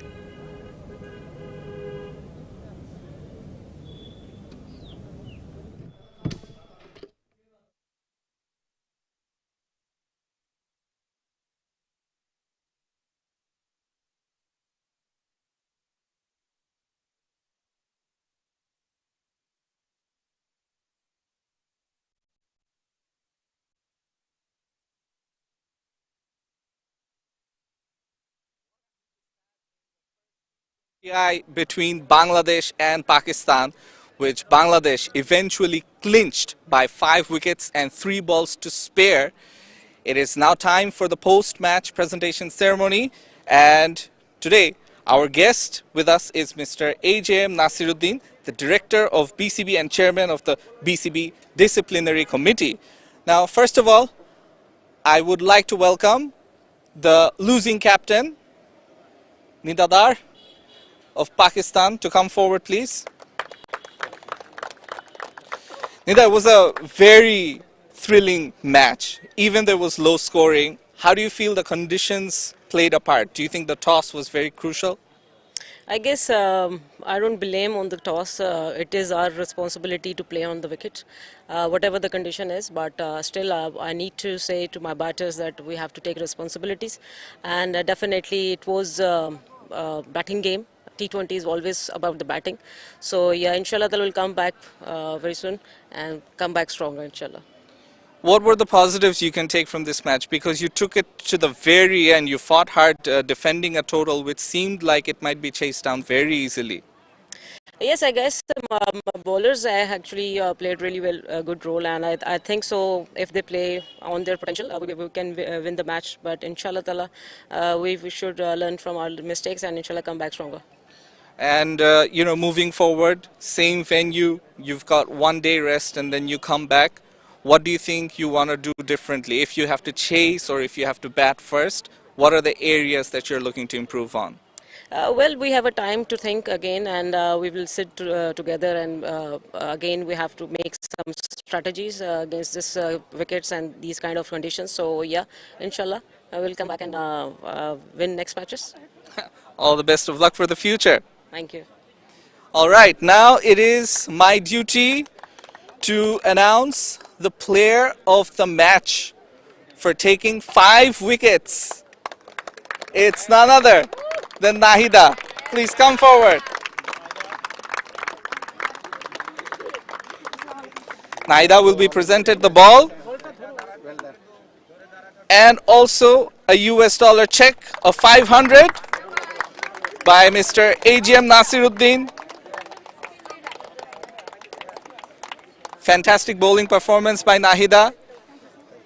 Nahida, অবশ্যই তবে আসলে আজকের যে পারফরম্যান্সটা ছিল যখন পাকিস্তান শুরুতে ব্যাটিং করছিল তখন মানে আপনার বোলিংটার মানে টপ অর্ডারের এগেইনস্টে এবং একদম লাস্টের দিকে এসে যে চেঞ্জগুলো করা লাগে এটার উপরে আপনি কিভাবে কাজ করেছেন এবং এত এফেক্টিভ কিভাবে হন যে টপ অফ দি অর্ডারে যেভাবে বোলিং করতে হয় এবং লোয়ার অর্ডারের সাথেও যেভাবে বোলিং করতে হয় এই মাইন্ডসেটের চেঞ্জ বা স্কিল সেটের যে জিনিসটা এটা আপনার কিভাবে তৈরি করেছেন? আমি সবসময় চেষ্টা করি পজিটিভ থাকার জন্য, আর আমার সবসময় জ্যোতি আপুর সাথে কথা হয় যখন বোলিং করি, আর আমার টার্গেট ছিল যে আমাকে যে রোলটা দেওয়া হয়েছে, যে দায়িত্বটা দেওয়া হয়েছে যে পালন করার জন্য, আমি জাস্ট ওইটার প্রসেসে এগিয়ে গেছি। 5 উইকেট অবশ্যই নেওয়া স্পেশাল, তবে পাকিস্তানের সাথে এটা কিন্তু ছিল বাংলাদেশের প্রথম জয় দেশের মাটিতে। বিষয়টা কেমন লাগছে? অবশ্যই ভালো লাগতেছে, পাকিস্তানকে হারালে তো সবারই ভালো লাগে। অ্যাবসলিউটলি। সামনে আরো 2টা ম্যাচ বাকি আছে। এখন সামনের ম্যাচগুলোর দিকে যদি আপনি তাকান, একটা ম্যাচ জিতলেই সিরিজ জয়, বাংলাদেশের জন্য একটা ভালো সময় যাচ্ছে। আপনার বোলিং বা ব্যাটিং যদি বলি, ব্যাটিংয়েও আপনি অনেক কার্যকরী একজন প্লেয়ার, আপনি টিমকে হেল্প করতে চান। আমি চেষ্টা করব যে আমার যে পারফরমেন্সের ধারাবাহিকতা আমি সেটা বজায় রাখার জন্য, আর আমরা ম্যাচ বাই ম্যাচ চিন্তা করব। আমরা এখনই সিরিজ নিয়ে চিন্তা করছি না, আমাদের নেক্সট যে ম্যাচটা আমরা সেই ম্যাচটার জন্য চিন্তা করতেছি যে নেক্সটে কি করা যায়। Absolutely, all about the process and then result ashbe. Thank you so much, Nahida. Keep on performing like this. All right, it is time to introduce the winning captain, Nigar Sultana Jyoti. Please come forward. যদি প্রথমে injury নিয়েই জিজ্ঞেস করতে হয় যে আসলে what's the situation, series নিয়ে চিন্তা কি হচ্ছে? না আলহামদুলিল্লাহ ভালো আছে, একটা সাডেন একটা ইনসিডেন্ট হয়ে গিয়েছে। সো ফার আমি ট্রাই করেছি অ্যাটলিস্ট শেষ পর্যন্ত থেকে আসার, কারণ আমার এটা বিলিফ ছিল, প্লাস ফুল টিমের একটা বিলিফ ছিল যে আমি যদি লাস্ট পর্যন্ত খেলতে পারি, সিচুয়েশন যাই হোক না কেন ম্যাচটা শেষ করে নিয়ে যাব। Let's switch to English. You're very good at it. I just remembered. So, moving forward in the series, now Bangladesh have won this match. It's been a team effort. Although Nahida took 5 wickets, but I think even from the top of the order, all the bowlers they chipped in with wickets. All the batters they tried to give their heart out. Moving forward in the series, what do you want to do? If I want to talk about today's match, I think we could have done better in the fielding. Obviously, we gave away 5 to 10 runs extra, so we could have done well over there. And obviously, like this, I think in a low total like 83, as a batting unit, I think we should have finished the game at least 14 and 15 over at least in this kind of wicket. But though it is a very good win, obviously, and we are looking forward for the next match. And there are so many positive things we can take from here. Obviously, about the bowlers, Nahida bowled brilliantly, and she's amazing every time. I think otherwise like Rabea, young bowler like Shauna, they have done really well. And I guess if we can continue this, we will play better cricket in the next game. All right. I don't want to keep you waiting too long. Let's get that checked, the injury, and hopefully see you back in the next match. Good luck. Inshallah. Thank you. So that's it from the presentation ceremony. Bangladesh have defeated Pakistan by 5 wickets in the first match. We'll see you once again in the next match in a few days here in Chattogram. Till then, take care. Goodbye. Good night.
খেয়াল করি না কমেন্ট্রিতে concentrate করতে গিয়ে আর কিছু দেখার chance pi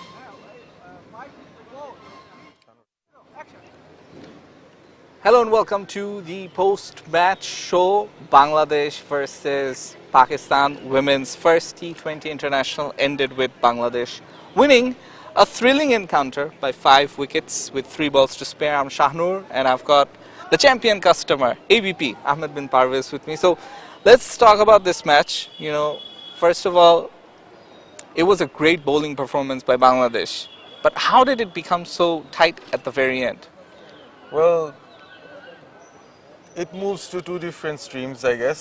First of all, if we talk about the Bangladesh bowling performance, it was a lot expected. We know what Bangladesh can do, what the spinners can do, especially in their home conditions, knowing the conditions pretty well and making use of, the slowness of the outfield or the variation in the bounce that the spinners were getting. It was expected that Pakistan might struggle. I mean, it was a bit surprising that they initially targeted 150, a bit too ambitious. Yeah. But in the end, I think they fell at least 20 to 25 runs short from their end. At one point, if you can recall, they were 53 for 2. They were having a good partnership between the couple of their senior batters there. And from Isma there Maruf on, and the captain Nida Das. yes, they had a very good partnership between themselves. But then it imploded. The middle order, late middle order did not click, and basically the batters had no answer to Nahida's bowling. In 2 spells, she just came in, did not give any sort of room to the batters to do anything, and she got her career best bowling figures of 5 for 8. So that was excellent. And I think when the total is just 82, the Bangladeshi batters thought they'll have a cautious start, similar to what Pakistan did when they batted first. The first boundary came, I think, in the 5th over of the game, which was an indication of how cautious the Bangladesh batters started off. But and the wickets started to fall for them as well, which decreased the run rate. But in the end, I think they had enough wickets in hand. They had Nigar Sultana Jyoti coming in at a critical position of number 4. When she came in, I thought a lot of the nerves were cooled down. And although she faced a little bit of an injury scare, she pulled that through and she played through the pain barrier and really helped the team, cruise through in the end. It did not feel like Bangladesh were out of the game. Even though it went to the last over, it always seemed that Bangladesh was well in the chase. They had a lot of wickets in hand, and it was all up to Pakistan to create the pressure. In the end, I would say it was a comfortable enough win, a 5-wicket win for Bangladesh, which would boost their chances of winning the series by a big margin, I think. Yeah, the captain Nigar Sultana Jyoti, she also reiterated what we were saying on commentary, that the opening partnership or the top order batters, they were taking a lot of time and not really carrying on or kicking on from there. And when you look at that and you compare with what Pakistan did, I don't think every day it's going to be they're all out for 80 odd. Maybe they'll get 120 one day, and then Bangladesh will have to chase, and things will have to be better from the batting end. Exactly. Looking forward into the series, I think that apart from this pitch, which was undercover, and the practice match was supposed to happen on this pitch, it didn't happen, and it was a bit on the lower side. I wouldn't say it was slow, but it was low. Some of the balls were creeping very low at the end, especially in the first innings as well. What do you think is going to happen moving forward in the series? I think winning the toss would be important because all the matches are scheduled to be at a similar time frame. The team batting first, the wicket seems to be on the drier side, and if the spinners can get their, mojo right, it's difficult to get rid of them. I mean, they can make life very hard for you, and especially we've also seen the impact of the dew later on. So the team bowling second has a distinct disadvantage playing here. The Pakistani spinners later on had to struggle to even grip the ball properly. So that's an advantage that a team gets if they win the toss. So the toss could be a vital factor for the next 2 games, definitely. But there are rooms for improvement for both sides. Bangladesh, especially when they're chasing, we've seen Bangladesh implode on a few occasions previously as well. They've made a good start and then, they just couldn't follow up. So that has to be an improvement from their end. But I have a feeling that this 3-match T20i series won't be a very high-scoring affair. Maybe, as you said, 120 could be good enough winning total on this ground. Yeah, absolutely. Looking forward to the next few games. Do you think Bangladesh are ahead as favorites to win the series? I think so. I mean, winning the first game is so important, especially when it's just a three-match series. And once you win it, you have that confidence in you. Bangladesh, including this win, have 2 straight wins over Pakistan now. And this is the first time they've actually won at home against Pakistan in a T20 match. So that is a big deal for them. And I think this confidence will take them a long way. And for Pakistan, I would say it has been a bit of a reality check. They've played Bangladesh pre the series against India. That's where they, got those comfortable wins. But now this Bangladesh seems to be a bit more mature, a bit more dogged about their performances. There's a lot more fight in them. I think Hashan Tilkaratne has done a great job. There is a blend of youth and experience, as Jyoti mentioned in her comments as well. And we have wrist spinners. We have, a lot of variations in our bowling as well to trouble the opposition. So from that end, I'm pretty much sure Bangladesh are already favorites to win this series. Pakistan will have to come back really strongly, especially with the bat, if they want to make a big game out of this series. Right. So looking forward to the next few games. That's it from us today. We'll be back again in a day on Friday for the second T20 International. Till then, take care and stay with us.